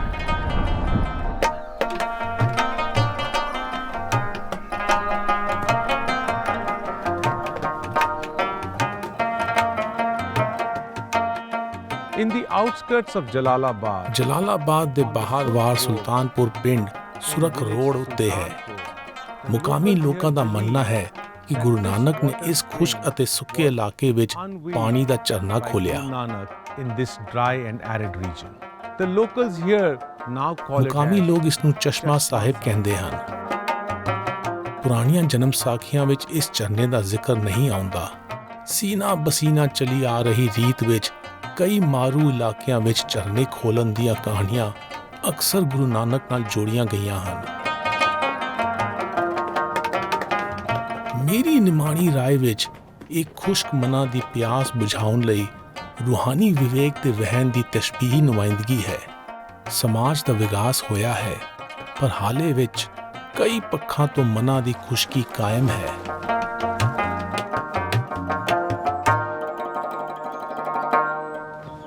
ਹੁਣ ਵੀ ਖੁਸ਼ਕ ਮਨ ਦੀ ਮਾਰ ਔਰਤ ਉੱਤੇ ਵਿਤਕਰੇ ਵਜੋਂ ਪੈਂਦੀ ਹੈ। ਗੁਰੂ ਨਾਨਕ ਨੇ 16ਵੀਂ ਸਦੀ ਦੌਰਾਨ ਇਸ ਸਮਾਜਿਕ ਔਗੁਣ ਖਿਲਾਫ ਆਵਾਜ਼ ਬੁਲੰਦ ਕੀਤੀ ਅਤੇ ਚੇਤਨਾ ਦਾ ਪਸਾਰਾ ਕੀਤਾ। ਪੰਡ ਜੰਮੀਏ ਪੰਡ ਨਿੰਮੀਏ ਪੰਡ ਮੰਗਣ ਵੇ ਆਹੋ ਪੰਡੋ ਹੋਵੇ ਦੋਸਤੀ पंडो चल राहो पंड मुआ पंड पालिए पंड होवे बंदान सो क्यों मंदा किए जित जमे राजान।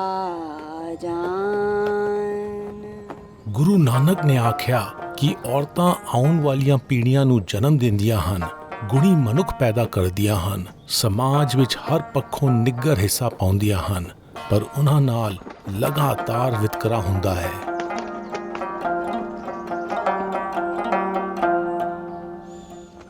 ਸਮਾਜਿਕ ਮੁੱਦਿਆਂ ਉੱਤੇ ਗੁਰੂ ਨਾਨਕ ਦੀ ਸੋਚ ਆਪਣੇ ਦੌਰ ਤੋਂ ਬਹੁਤ ਅੱਗੇ ਸੀ। ਉਹਨਾਂ ਨੇ ਲਿੰਗ ਨਾ ਬਰਾਬਰੀ ਦੀ ਸਖਤ ਨਿਖੇਧੀ ਕੀਤੀ।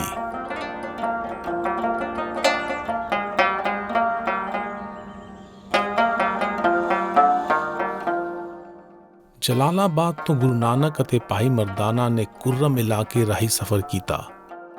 ਹੁਣ ਡੁਰਨ ਲਾਈਨ ਇਸ ਇਲਾਕੇ ਨੂੰ ਅਫਗਾਨਿਸਤਾਨ ਅਤੇ ਪਾਕਿਸਤਾਨ ਵਿੱਚ ਵੰਡਦੀ ਹੈ।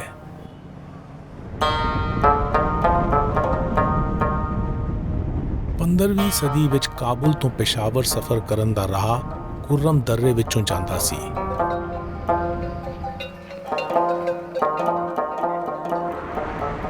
ਅਸੀਂ ਅਫਗਾਨਿਸਤਾਨ ਦੇ ਕੁਰਮ ਇਲਾਕੇ ਵਿੱਚ ਚਮਕਨੀ ਦੇ ਪਿੰਡ ਬਾਬੂ ਖੇਲ ਜਾ ਰਹੇ ਹਾਂ, ਜਿੱਥੇ ਕੁਝ ਸਾਲ ਪਹਿਲਾਂ ਤੱਕ ਗੁਰੂ ਨਾਨਕ ਦੀ ਨਾਮਲੇਵਾ ਸੰਗਤ ਵੱਡੀ ਗਿਣਤੀ ਵਿੱਚ ਵਸਦੀ ਸੀ।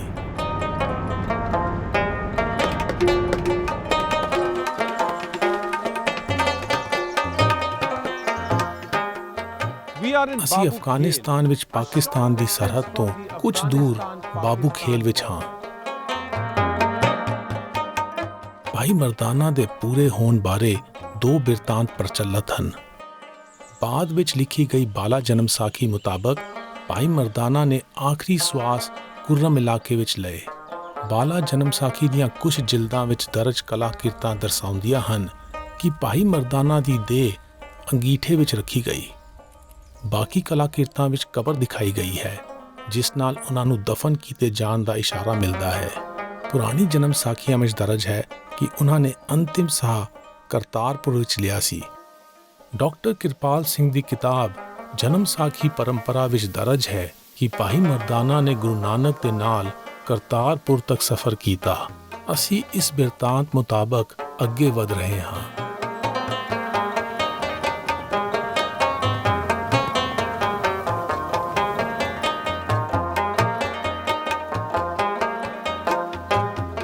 This Gurdwara Thada Sahib was ਇਹ built ਗੁਰਦੁਆਰਾ ਥੜਾ ਸਾਹਿਬ ਬਾਬੂ ਖੇਲ ਵਿੱਚ ਨਾਨਕ ਪੰਥੀ ਬਰਾਦਰੀ ਨੇ ਗੁਰੂ ਨਾਨਕ ਦੇ ਇਸ ਇਲਾਕੇ ਵਿੱਚ ਆਉਣ ਦੀ ਯਾਦ ਵਿੱਚ ਬਣਾਇਆ ਸੀ। It is the last Gurdwara ਇਹ ਗੁਰੂ ਨਾਨਕ ਦੇ ਅਫਗਾਨਿਸਤਾਨ ਦੇ ਸਫ਼ਰ ਉੱਤੇ ਆਖਰੀ ਗੁਰਦੁਆਰਾ ਹੈ। ਕੁਰਮ ਇਲਾਕੇ ਵਿੱਚ ਭਾਈ ਮਰਦਾਨਾ ਦੇ ਪੂਰੇ ਹੋ ਜਾਣ ਦੀ ਕੋਈ ਨਿਸ਼ਾਨੀ ਜਾਂ ਸਥਾਨ ਨਹੀਂ ਹੈ। ਅਫਗਾਨਿਸਤਾਨ ਦੀ ਸਮੁੱਚੀ ਬਰਾਦਰੀ ਪੁਰਾਣੇ ਦੌਰ ਦੀਆਂ ਯਾਦਾਂ ਤਾਜ਼ਾ ਕਰਨ ਲਈ ਸਾਲ ਵਿੱਚ ਇੱਕ ਵਾਰ ਗੁਰਦੁਆਰਾ ਥੜਾ ਸਾਹਿਬ ਆਉਂਦੀ ਹੈ।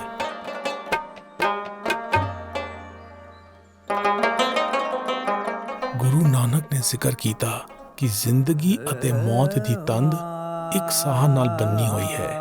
ਮਨੁੱਖ ਅਣਜਾਣ ਹੈ ਕਿ ਕਿਹੜਾ ਸਾਹ ਆਖਰੀ ਹੋਵੇਗਾ, ਪਰ ਮਨੁੱਖ ਨੂੰ ਹਰ ਸਾਹ ਦੀ ਸਦਵਰਤੋਂ ਕਰਨ ਦਾ ਉਪਰਾਲਾ ਕਰਨਾ ਚਾਹੀਦਾ ਹੈ। ਹਮ ਆਦਮੀ ਹਾਂ ਇੱਕਦਮੀ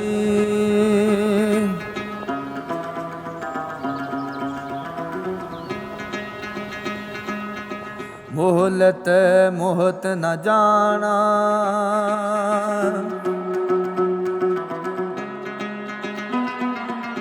ਨਾਨਕ ਬਿਨ ਵੈ ਤਿਸੈ ਸਰੇਵੋ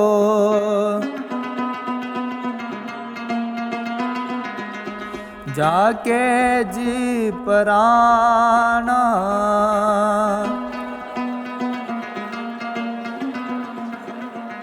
ਅੰਧੇ ਜੀਵਨਾ ਵਿਚਾਰ ਦੇਖ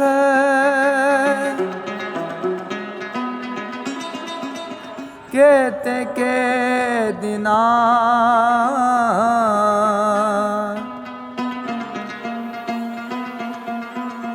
ਕੇਤੇ ਕੇ ਦਿਨਾ। ਕੁਰਮ ਇਲਾਕੇ ਤੋਂ ਗੁਰੂ ਨਾਨਕ ਅਤੇ ਭਾਈ ਮਰਦਾਨਾ ਨੇ ਪਾਰਾ ਚਿਨਾਰ ਦਾ ਸਫ਼ਰ ਕੀਤਾ। ਅਸੀਂ ਹਵਾਈ ਸਫ਼ਰ ਕਰਦੇ ਹੋਏ ਅਫਗਾਨਿਸਤਾਨ ਤੋਂ ਪਾਕਿਸਤਾਨ ਜਾ ਰਹੇ ਹਾਂ ਤੇ ਗੁਰੂ ਨਾਨਕ ਦੇ ਪਦ ਚਿੰਨ੍ਹਾਂ ਉੱਤੇ ਆਪਣਾ ਸਫ਼ਰ ਕੁਰਮ ਇਲਾਕੇ ਦੇ ਪਾਰਾ ਚਿਨਾਰ ਤੋਂ ਅੱਗੇ ਤੋਰਾਂਗੇ।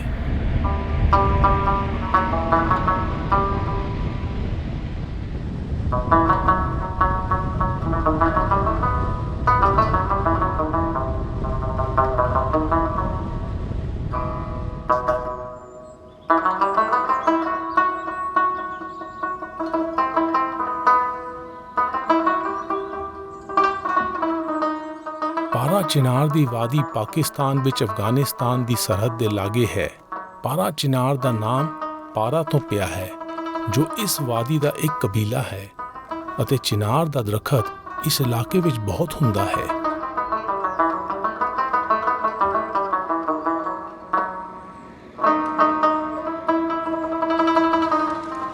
ਇਸ ਇਲਾਕੇ ਵਿੱਚ ਨਾਨਕ ਪੰਥੀ ਸਿੱਖ ਅਤੇ ਹਿੰਦੂ ਆਬਾਦੀ ਦੀ ਗਿਣਤੀ 1947 ਦੀ ਵੰਡ ਤੋਂ ਬਾਅਦ ਬਹੁਤ ਘਟ ਗਈ ਹੈ। ਬਾਅਦ ਵਿੱਚ ਸਰਹੱਦੀ ਇਲਾਕੇ ਦੀ ਸਿਆਸੀ ਉਥਲ-ਪੁਥਲ ਨੇ ਬਰਾਦਰੀ ਨੂੰ ਮਹਿਫੂਜ਼ ਥਾਵਾਂ ਉੱਤੇ ਜਾਣ ਲਈ ਮਜਬੂਰ ਕਰ ਦਿੱਤਾ। ਨਤੀਜੇ ਵਜੋਂ ਗੁਰੂ ਨਾਨਕ ਦੇ ਇਸ ਇਲਾਕੇ ਵਿੱਚ ਆਉਣ ਦੀ ਯਾਦ ਵਿੱਚ ਬਣੇ ਕਈ ਅਸਥਾਨ ਵੀਰਾਨ ਹੋ ਗਏ। ਮੌਜੂਦਾ ਦੌਰ ਵਿੱਚ ਸਾਲ ਵਿੱਚ ਕਈ ਮੌਕਿਆਂ ਉੱਤੇ ਖੈਬਰ ਪਖਤੂਨਖਵਾ ਇਲਾਕੇ ਦੇ ਗੁਰੂ ਨਾਨਕ ਦੇ ਸ਼ਰਧਾਲੂ ਪਾਰਾ ਚਿਨਾਰ ਵਿੱਚ ਮਜ਼ਹਬੀ ਸੇਵਾ ਕਰਨ ਆਉਂਦੇ ਹਨ।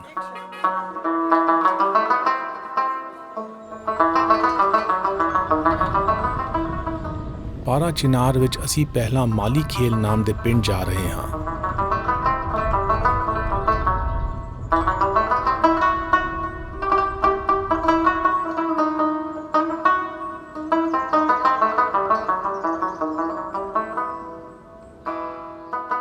On on their way from Afghanistan to Afghanistan ਤੋਂ ਗੁਰੂ ਨਾਨਕ ਅਤੇ ਭਾਈ ਮਰਦਾਨਾ ਨੇ ਕੁਰਮ ਦर्रे ਰਾਹੀਂ ਪੇਸ਼ਾਵਰ ਦਾ ਸਫ਼ਰ ਕੀਤਾ। ਮਾਲੀ ਖੇਲ ਦਾ ਇਹ ਗੁਰਦੁਆਰਾ ਉਸ ਸਥਾਨ ਉੱਤੇ ਬਣਿਆ ਹੈ ਜਿੱਥੇ ਉਹਨਾਂ ਨੇ ਪਾਰਾ ਚਿਨਾਰ ਵਿੱਚ ਪਹਿਲਾ ਕਿਆਮ ਕੀਤਾ ਸੀ। ਇਨ ਪਾਰਾ ਚਿਨਾਰ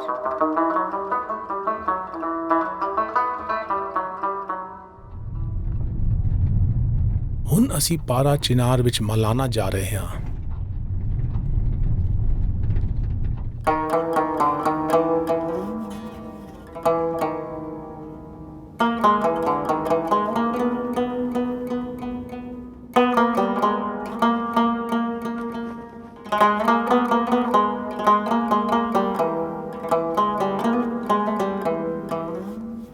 In the valley of ਪਾਰਾ ਚਿਨਾਰ ਦੀ ਘਾਟੀ ਵਿੱਚ ਮਾਲੀ ਖੇਲ ਤੋਂ ਗੁਰੂ ਨਾਨਕ ਅਤੇ ਭਾਈ ਮਰਦਾਨਾ ਮਲਾਨਾ ਪਹੁੰਚੇ।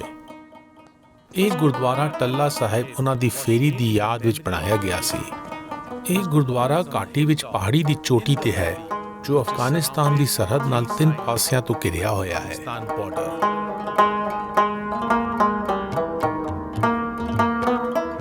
ਪਾਰਾ ਚਿਨਾਰ ਤੋਂ ਗੁਰੂ ਨਾਨਕ ਅਤੇ ਭਾਈ ਮਰਦਾਨਾ ਨੇ ਪੇਸ਼ਾਵਰ ਜਾਣ ਲਈ ਕੁਹਾੜ ਸ਼ਹਿਰ ਦੇ ਲਾਗੇ ਦੇ ਪਿੰਡ ਇਬਰਾਹਿਮ ਜ਼ਾਈ ਰਾਹੀਂ ਸਫ਼ਰ ਕੀਤਾ। ਪਾਰਾ ਚਿਨਾਰ ਦੇ ਮਲਾਨਾ ਤੋਂ ਅਸੀਂ ਇਬਰਾਹਿਮ ਜ਼ਾਈ ਰੁਕੇ ਹਾਂ ਜਿੱਥੇ ਗੁਰੂ ਨਾਨਕ ਦੇ ਇਸ ਇਲਾਕੇ ਵਿੱਚ ਆਉਣ ਦੀ ਯਾਦ ਵਿੱਚ ਅਸਥਾਨ ਬਣਿਆ ਹੈ।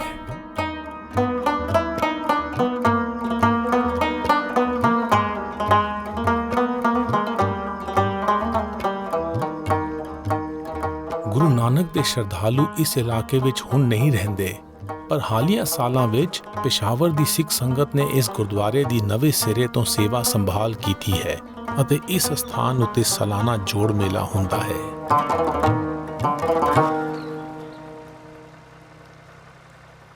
ਇਬਰਾਹਿਮ ਜ਼ਾਈ ਤੋਂ ਗੁਰੂ ਨਾਨਕ ਅਤੇ ਭਾਈ ਮਰਦਾਨਾ ਨੇ ਪੇਸ਼ਾਵਰ ਦਾ ਸਫ਼ਰ ਕੀਤਾ। ਗੁਰੂ ਨਾਨਕ ਦੇ ਪਦ ਚਿੰਨ੍ਹਾਂ ਉੱਤੇ ਹੁਣ ਅਸੀਂ ਇਬਰਾਹਿਮ ਜ਼ਾਈ ਤੋਂ ਪੇਸ਼ਾਵਰ ਵਾਦੀ ਜਾ ਰਹੇ ਹਾਂ।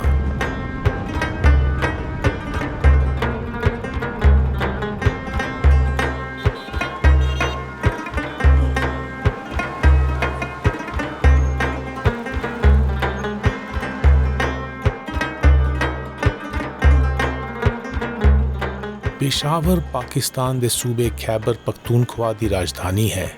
ਇਸ ਦੀ ਜ਼ਿਆਦਾਤਰ ਆਬਾਦੀ ਪਖਤੂਨ ਮੂਲ ਦੀ ਹੈ। ਗੁਰੂ ਨਾਨਕ ਦੇ ਦੌਰ ਵਿੱਚ ਇਸ ਸ਼ਹਿਰ ਦਾ ਨਾਮ ਪਾਰਾਸ਼ਾਵਰ ਸੀ। ਸੰਸਕ੍ਰਿਤ ਮੂਲ ਦੇ ਇਸ ਲਫ਼ਜ਼ ਦਾ ਮਾਇਨਾ ਮਰਦਾਂ ਦਾ ਸ਼ਹਿਰ ਹੈ। ਬਾਦਸ਼ਾਹ ਅਕਬਰ ਦੇ ਸਮੇਂ ਵਿੱਚ ਇਸ ਦਾ ਨਾਮ ਬਦਲ ਕੇ ਪੇਸ਼ਾਵਰ ਕਰ ਦਿੱਤਾ ਗਿਆ। ਇਤਿਹਾਸ ਦੇ ਇੱਕ ਦੌਰ ਵਿੱਚ ਇਹ ਸ਼ਹਿਰ ਵੰਨ ਸਮੰਨੇ ਅਤੇ ਅਮੀਰ ਤਹਿਜ਼ੀਬਾਂ ਦਾ ਬੂਹਾ ਰਿਹਾ ਹੈ। ਇਸ ਸ਼ਹਿਰ ਵਿੱਚ ਪੁਰਾਤਨ ਵਿਦਵਾਨ ਪਾਨੀਨੀ ਨੇ ਆਪਣੀ ਕਿਤਾਬ ਅਸ਼ਟਾਧਿਆਇ ਲਿਖੀ ਜੋ ਆਧੁਨਿਕ ਬੋਲੀਆਂ ਦੇ ਭਾਸ਼ਾ ਵਿਗਿਆਨ ਦੇ ਸੰਰਚਨਾਤਮਕ ਅਧਿਐਨ ਦੀ ਬੁਨਿਆਦ ਹੈ।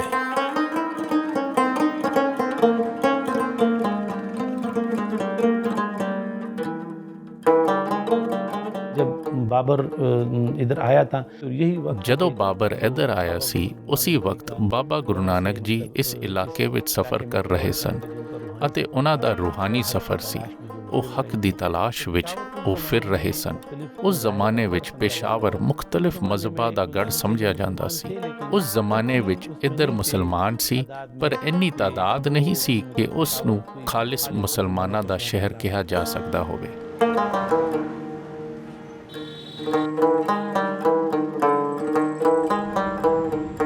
ਅਸੀਂ ਪੇਸ਼ਾਵਰ ਦੇ ਅੰਦਰੂਨ ਸ਼ਹਿਰ ਵਿੱਚ ਗੋਰਖ ਹਟਰੀ ਵਿਖੇ ਪੁਰਾਤਨ ਸ਼ਿਵ ਮੰਦਿਰ ਜਾ ਰਹੇ ਹਾਂ।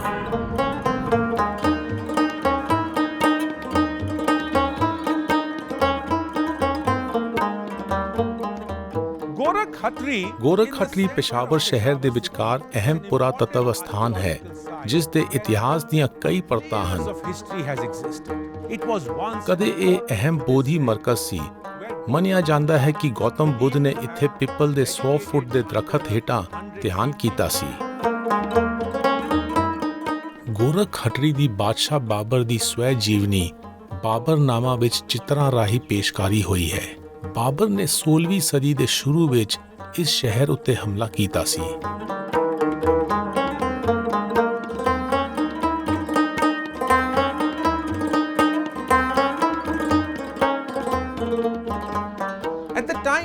ਗੁਰੂ ਨਾਨਕ ਦੇ ਦੌਰ ਵਿੱਚ ਪੇਸ਼ਾਵਰ ਵਿੱਚ ਗੋਰਖ ਹਟਰੀ ਗੋਰਖਪੰਥੀ ਜੋਗੀਆਂ ਦੀ ਅਕੀਦਤ ਦਾ ਮਰਕਜ਼ ਸੀ ਅਤੇ ਉਹਨਾਂ ਦਾ ਇਸ ਇਲਾਕੇ ਵਿੱਚ ਚੋਖਾ ਅਸਰ ਸੀ। ਗੋਰਖਪੰਥੀ ਜੋਗੀ ਗੁਰੂ ਗੋਰਖਨਾਥ ਦੇ ਪੈਰੋਕਾਰ ਸਨ, ਜਿਨ੍ਹਾਂ ਦਾ ਅਸਰ ਨੇਪਾਲ, ਇੰਡੀਆ, ਪਾਕਿਸਤਾਨ ਅਤੇ ਅਫਗਾਨਿਸਤਾਨ ਤੱਕ ਸੀ। ਪੇਸ਼ਾਵਰ ਦਾ ਗੋਰਖ ਹਟਰੀ ਕੇਂਦਰ ਉੱਤਰ ਪੱਛਮੀ ਸਰਹੱਦੀ ਇਲਾਕੇ ਦਾ ਵੱਡਾ ਗੜ੍ਹ ਸੀ।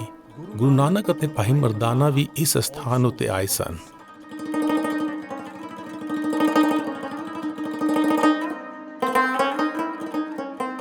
ਗੁਰੂ ਨਾਨਕ ਅਤੇ ਭਾਈ ਮਰਦਾਨਾ ਗੋਰਖ ਹਟਰੀ ਵਿੱਚ ਪਹੁੰਚੇ ਤਾਂ ਭੰਡਾਰਾ ਵਰਤਾਇਆ ਜਾ ਰਿਹਾ ਸੀ। ਜਦੋਂ ਡੇਰੇ ਵਾਲਿਆਂ ਨੇ ਪ੍ਰਸ਼ਾਦਾ ਛਕ ਲਿਆ ਤਾਂ ਜੋਗੀਆਂ ਨੇ ਗੁਰੂ ਨਾਨਕ ਨੂੰ ਪੁੱਛਿਆ ਕਿ ਉਹ ਗ੍ਰਹਿਸਥੀ ਹਨ ਜਾਂ ਜੋਗੀ ਹਨ। ਜਦੋਂ ਗੁਰੂ ਨਾਨਕ ਨੇ ਗ੍ਰਹਿਸਥੀ ਹੋਣ ਦਾ ਜਵਾਬ ਦਿੱਤਾ ਤਾਂ ਇੱਕ ਜੋਗੀ ਨੇ ਟਿੱਪਣੀ ਕੀਤੀ ਕਿ ਗ੍ਰਹਿਸਥ ਦੇ ਪਰਿਵਾਰਕ ਝੇੜਿਆਂ ਵਿੱਚ ਫਸਿਆ ਬੰਦਾ ਰੋਸ਼ਨ ਖਿਆਲੀ ਦੀ ਉਚਾਈ ਉੱਤੇ ਪਹੁੰਚਣ ਦੀ ਸਮਰੱਥਾ ਤੋਂ ਵਾਂਝਾ ਹੋ ਜਾਂਦਾ ਹੈ। ਉਹਨਾਂ ਦੀ ਹਾਲਤ ਨਸ਼ੇ ਵਿੱਚ ਧੁੱਤ ਮਨੁੱਖ ਵਰਗੀ ਹੈ ਜੋ ਮਨ ਇਕਾਗਰ ਨਹੀਂ ਕਰ ਸਕਦਾ। ਗੁਰੂ ਨਾਨਕ ਨੇ ਜਵਾਬ ਵਿੱਚ ਗਾਇਆ, ਜਪਸ ਨਿਰੰਜਨ ਰਚੈ ਸਮਨਾ ਕਾਹੇ ਬੋਲੇ ਜੋਗੀ ਕਪਟ ਕਨਾ ਕਾਇਆ ਕਮਲੇ ਹੰਸਿਆਣਾ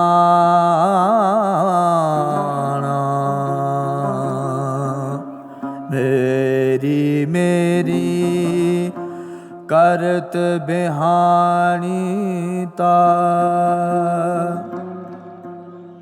ਪ੍ਰਣਵਤ ਨਾਨਕ ਨਾਗੀ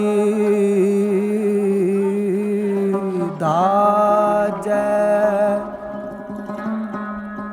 ਫਿਰ ਪਾਛੈ ਪਛਤਾਣੀ ਤਾ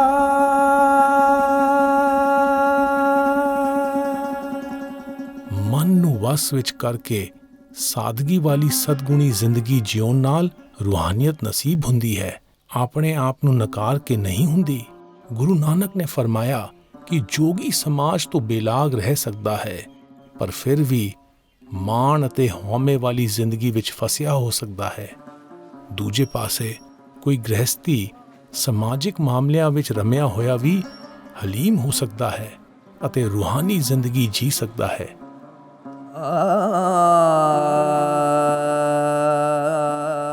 ਗੋਰਖ ਹਟਰੀ ਵਿੱਚ ਗੁਰੂ ਨਾਨਕ ਦੇ ਕਿਆਮ ਦੌਰਾਨ ਕਿਸੇ ਜੋਗੀ ਨੇ ਪੁੱਛਿਆ ਕਿ ਉਹ ਬਾਹਰੀ ਭੇਸ ਅਤੇ ਸਿੱਧੀਆਂ ਦੀ ਕਦਰ ਕਿਉਂ ਨਹੀਂ ਕਰਦੇ। ਜਵਾਬ ਵਿੱਚ ਗੁਰੂ ਨਾਨਕ ਨੇ ਗਾਇਆ, ਸਿੱਧ ਸਾਧਕ ਅਰ ਜੋਗੀ ਜੰਗਮ ਪੀਰ ਪੁਰਸ ਬਹੁਤੇ ਰੇ ਜੇ ਤਿਨ ਮਿਲਾ ਤਾਂ ਕੀਰਤ ਆਖਾਂ ਤਾਂ ਮਨ ਸੇਵ ਕਰੇ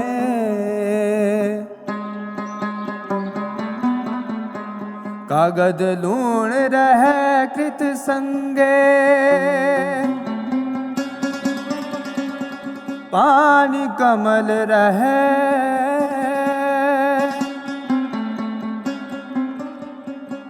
ਐਸੇ ਭਗਤ ਮਿਲੇ ਜਨ ਨਾਨਕ ਐਸੇ ਭਗਤ ਮਿਲੇ ਜਨ ਨਾਨਕ ਤਿਨ ਜਮ ਕਿਆ ਕਰੇ। ਗੁਰੂ ਨਾਨਕ ਨੇ ਫਰਮਾਇਆ ਕਿ ਜੇ ਘਿਓ ਲੱਗਿਆ ਹੋਵੇ ਤਾਂ ਲੂਣ ਅਤੇ ਕਾਗਜ਼ ਵੱਖ ਰਹਿੰਦੇ ਹਨ। ਇਸੇ ਤਰ੍ਹਾਂ ਸੋਚ ਵਿਚਾਰ ਵਿੱਚ ਰੂਹਾਨੀ ਆਰਜ਼ੂਮੰਦ ਬਾਹਰੀ ਲਿਵਾਸਾਂ ਅਤੇ ਸਿੱਧੀਆਂ ਤੋਂ ਨਿਰਲੇਪ ਰਹਿੰਦੇ ਹਨ। ਉਹ ਹਲੀਮੀ ਨਾਲ ਆਪਣੀ ਸਿਆਣਪ ਅਤੇ ਜਿਸਮਾਨੀ ਤਾਕਤ ਦਾ ਦਿਖਾਵਾ ਕਰਨ ਤੋਂ ਗੁਰੇਜ਼ ਕਰਦੇ ਹਨ, ਕਿਉਂਕਿ ਪਿਆਰ ਹੀ ਤਾਕਤ ਦਾ ਅਸਲ ਇਜ਼ਹਾਰ ਹੈ। ਪੇਸ਼ਾਵਰ ਤੋਂ ਗੁਰੂ ਨਾਨਕ ਅਤੇ ਭਾਈ ਮਰਦਾਨਾ ਨੇ ਪੂਰਬ ਵਾਲੇ ਪਾਸੇ ਚਾਲੇ ਪਾਏ ਅਤੇ ਇੱਕ ਵਾਰ ਮੁੜ ਕੇ ਸੈਦਪੁਰ ਸ਼ਹਿਰ ਦਾ ਸਫ਼ਰ ਕੀਤਾ, ਜਿਸ ਨੂੰ ਹੁਣ ਐਮਨਾਬਾਦ ਕਹਿੰਦੇ ਹਨ।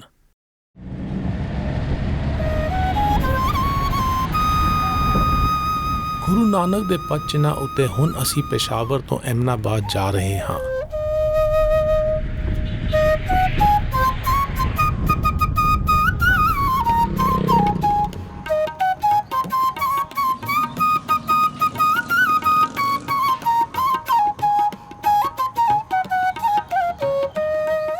ਭਾਈ ਲਾਲੋ ਨਾਮ ਦੇ ਤਰਖਾਨ ਨੇ ਐਮਨਾਬਾਦ ਦੀ ਪਹਿਲੀ ਫੇਰੀ ਦੌਰਾਨ ਗੁਰੂ ਨਾਨਕ ਦੀ ਮਹਿਮਾਨ ਨਿਵਾਜ਼ੀ ਕੀਤੀ ਸੀ।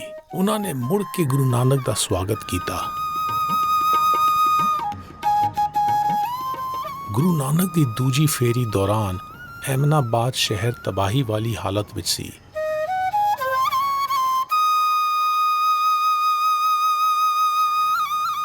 ਮਰਕਜ਼ੀ ਏਸ਼ੀਆ ਦੇ ਹਮਲਾਵਰ ਬਾਦਸ਼ਾਹ ਬਾਬਰ ਇੰਡੀਆ ਵਿੱਚ ਮੁਗਲ ਸਾਮਰਾਜ ਦਾ ਬਾਨੀ ਸੀ।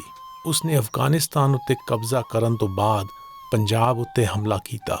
ਇਤਿਹਾਸ ਵਿੱਚ ਦਰਜ ਹੈ ਕਿ ਉਸਨੇ ਐਮਨਾਬਾਦ ਸ਼ਹਿਰ ਨੂੰ ਲੁੱਟਿਆ ਅਤੇ ਮੁਕਾਬਲਾ ਕਰਨ ਦੀ ਹਿੰਮਤ ਕਰਨ ਵਾਲੇ ਮੁਕਾਮੀ ਲੋਕਾਂ ਦਾ ਬੇਦਿਲੀ ਨਾਲ ਕਤਲੇਆਮ ਕੀਤਾ। ਉਸਨੇ ਨਾ ਔਰਤਾਂ ਅਤੇ ਨਾ ਬੱਚਿਆਂ ਨੂੰ ਬਖਸ਼ਿਆ, ਨਾ ਹਿੰਦੂ ਅਤੇ ਨਾ ਮੁਸਲਮਾਨ ਨੂੰ ਛੱਡਿਆ। ਸਭ ਨੂੰ ਬੇਦਰਦੀ ਨਾਲ ਕੈਦ ਵਿੱਚ ਰੱਖਿਆ। ਬਾਬਰ ਆਪਣੀਆਂ ਯਾਦਾਂ ਬਾਬਰਨਾਮਾ ਵਿੱਚ ਇਜ਼ਹਾਰ ਕਰਦਾ ਹੈ ਕਿ ਸਿਆਲਕੋਟ ਦੇ ਲੋਕਾਂ ਨੂੰ ਬਖਸ਼ ਦਿੱਤਾ ਗਿਆ ਕਿਉਂਕਿ ਉਹਨਾਂ ਨੇ ਬਿਨਾਂ ਮੁਕਾਬਲਾ ਕੀਤੇ ਉਸ ਦੇ ਲਸ਼ਕਰ ਸਾਹਮਣੇ ਹਥਿਆਰ ਸੁੱਟ ਦਿੱਤੇ।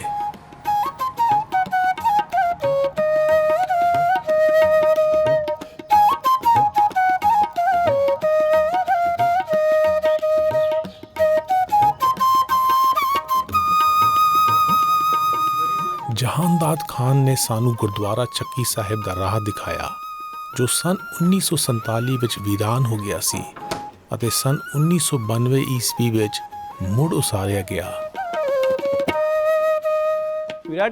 ਅਸੀਂ ਚੱਕੀ ਸਾਹਿਬ ਗੁਰਦੁਆਰਾ ਵਿੱਚ ਹਾਂ ਅਤੇ ਇਹ ਉਹ ਸਥਾਨ ਹੈ ਜਿੱਥੇ ਮੁਗਲ ਬਾਦਸ਼ਾਹ ਬਾਬਰ ਨੇ ਪੰਜਾਬ ਉੱਤੇ ਹਮਲਾ ਕਰਨ ਵੇਲੇ ਗੁਰੂ ਨਾਨਕ ਨੂੰ ਕੈਦ ਕੀਤਾ ਸੀ। ਬਾਅਦ ਵਿੱਚ ਇਸ ਸਥਾਨ ਉੱਤੇ ਗੁਰਦੁਆਰਾ ਬਣਾਇਆ ਗਿਆ। ਇਸ ਵੇਲੇ ਅਸੀਂ ਉਸੇ ਸਥਾਨ ਉੱਤੇ ਹਾਂ। ਸਿੱਖ ਜਨਮ ਸਾਖੀ ਮੁਤਾਬਕ ਜਦੋਂ ਬਾਬਰ ਦੇ ਲਸ਼ਕਰ ਨੇ ਐਮਨਾਬਾਦ ਦੀ ਤਬਾਹੀ ਕੀਤੀ ਤਾਂ ਭਾਈ ਮਰਦਾਨਾ ਅਤੇ ਗੁਰੂ ਨਾਨਕ ਵੀ ਬੰਦੀਆਂ ਵਿੱਚ ਸ਼ਾਮਿਲ ਸਨ। ਗੁਰੂ ਨਾਨਕ ਨੇ ਇਸ ਹਮਲੇ ਦੀ ਤਬਾਹੀ ਬਾਰੇ 4 ਸ਼ਬਦ ਲਿਖੇ ਜਿਸ ਨੂੰ ਬਾਬਰ ਬਾਣੀ ਕਹਾ ਜਾਂਦਾ ਹੈ। ਉਹਨਾਂ ਨੇ ਬਹੁਤ ਗਹਿਰਾਈ ਨਾਲ ਲੁੱਟ ਵਰਤਣ ਦਾ ਬਿਆਨੀਆ ਪੇਸ਼ ਕੀਤਾ ਜਿਸ ਦੀ ਮਾਰ ਸਭ ਮਨੋਤਾਂ, ਜਾਤੀਆਂ ਅਤੇ ਮਜ਼ਹਬਾਂ ਦੇ ਲੋਕਾਂ ਨੂੰ ਪਈ ਸੀ। ਉਹਨਾਂ ਆਖਿਆ, ਪਾਪ ਕੀ ਜੰਜਲੇ ਕਾਬਲੋ ਤਾਇਆ ਜੋਰੀ ਮੰਗੇ ਦਾਨ ਵੇਲਾ ਲੋ।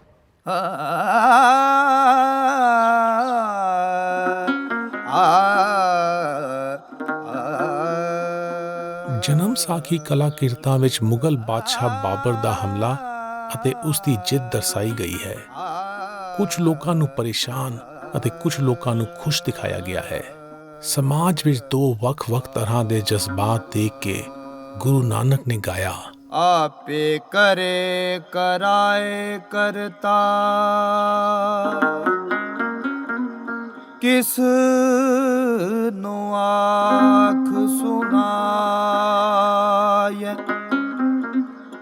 ਦੁੱਖ ਸੁਖ ਤੇਰੇ ਪਾਣੇ ਹੋਵੇ ਕਿਸ ਥੈ ਜਾਏ ਰੁਆਏ ਹੁਕਮੀ ਹੁਕਮ ਚਲਾਏ ਵਿਗਸੈ ਨਾਨਕ ਲਿਖਿਆ ਪਾਈਐ। ਗੁਰੂ ਨਾਨਕ ਨੇ ਫਰਮਾਇਆ ਕਿ ਦੁੱਖ ਅਤੇ ਸੁੱਖ ਤਾਂ ਕੁਦਰਤ ਦੇ ਨੇਮ ਹਨ ਜੋ ਹਾਜ਼ਰਾ ਹਜ਼ੂਰ ਕਰਤਾ ਦੇ ਹੁਕਮ ਮੁਤਾਬਕ ਪੈਂਦੇ ਹਨ। ਐਮਨਾਬਾਦ ਤੋਂ ਗੁਰੂ ਨਾਨਕ ਅਤੇ ਭਾਈ ਮਰਦਾਨਾ ਨੇ ਤਲਵੰਡੀ ਦਾ ਸਫ਼ਰ ਕੀਤਾ ਜਿਸ ਨੂੰ ਹੁਣ ਨਨਕਾਣਾ ਸਾਹਿਬ ਕਹਿੰਦੇ ਹਨ। ਗੁਰੂ ਨਾਨਕ ਦੇ ਪਦ ਚਿੰਨ੍ਹਾਂ ਉੱਤੇ ਹੁਣ ਅਸੀਂ ਐਮਨਾਬਾਦ ਤੋਂ ਨਨਕਾਣਾ ਸਾਹਿਬ ਜਾ ਰਹੇ ਹਾਂ।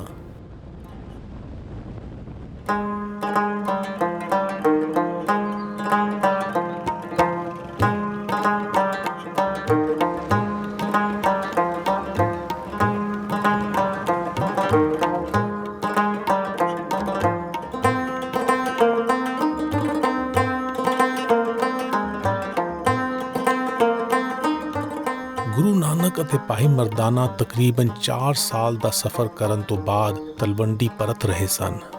ਗੁਰੂ ਨਾਨਕ ਦੀ ਤੀਜੀ ਉਦਾਸੀ ਪੱਛਮ ਵਾਲੇ ਪਾਸੇ ਨੂੰ 1520 ਵਿੱਚ ਸ਼ੁਰੂ ਹੋਈ ਅਤੇ ਅੰਦਾਜ਼ਾ ਹੈ ਕਿ ਇਹ 1524 ਵਿੱਚ ਖਤਮ ਹੋਈ, ਜਦੋਂ ਗੁਰੂ ਨਾਨਕ ਦੀ ਉਮਰ 55 ਸਾਲ ਸੀ। ਮੈਂ ਅਕਸਰ ਸੋਚਦਾ ਹਾਂ ਕਿ ਗੁਰੂ ਨਾਨਕ ਦੀਆਂ ਉਦਾਸੀਆਂ ਵਿੱਚ ਕਿਹੜੇ ਪਲ ਅਹਿਮ ਹੋਣਗੇ। ਪੰਜਾਬੀ ਵਿੱਚ ਅੰਮ੍ਰਿਤ ਵੇਲਾ 2 ਅਹਿਮ ਸ਼ਬਦਾਂ ਦੇ ਜੋੜ ਨਾਲ ਬਣਦਾ ਇਜ਼ਹਾਰ ਹੈ। ਅੰਮ੍ਰਿਤ ਦਾ ਭਾਵ ਉਹ ਸੋਮਾ ਜੋ ਇਨਸਾਨ ਨੂੰ ਅਮਰ ਕਰ ਦਿੰਦਾ ਹੈ ਅਤੇ ਵੇਲਾ ਦਾ ਮਾਇਨਾ ਸਮਾਂ ਹੈ। ਗੁਰੂ ਨਾਨਕ ਨੇ ਆਖਿਆ ਕਿ ਜਦੋਂ ਉੱਚੀਆਂ ਸੋਚਾਂ ਵੱਲ ਮਨ ਦਾ ਧਿਆਨ ਜਾਂਦਾ ਹੈ ਤਾਂ ਉਹ ਪਲ ਅੰਮ੍ਰਿਤ ਵੇਲਾ ਹੁੰਦਾ ਹੈ। ਅੰਮ੍ਰਿਤ ਵੇਲਾ ਸਾਚ ਨਾਉ ਵਡਿਆਈ ਵਿਚਾਰ।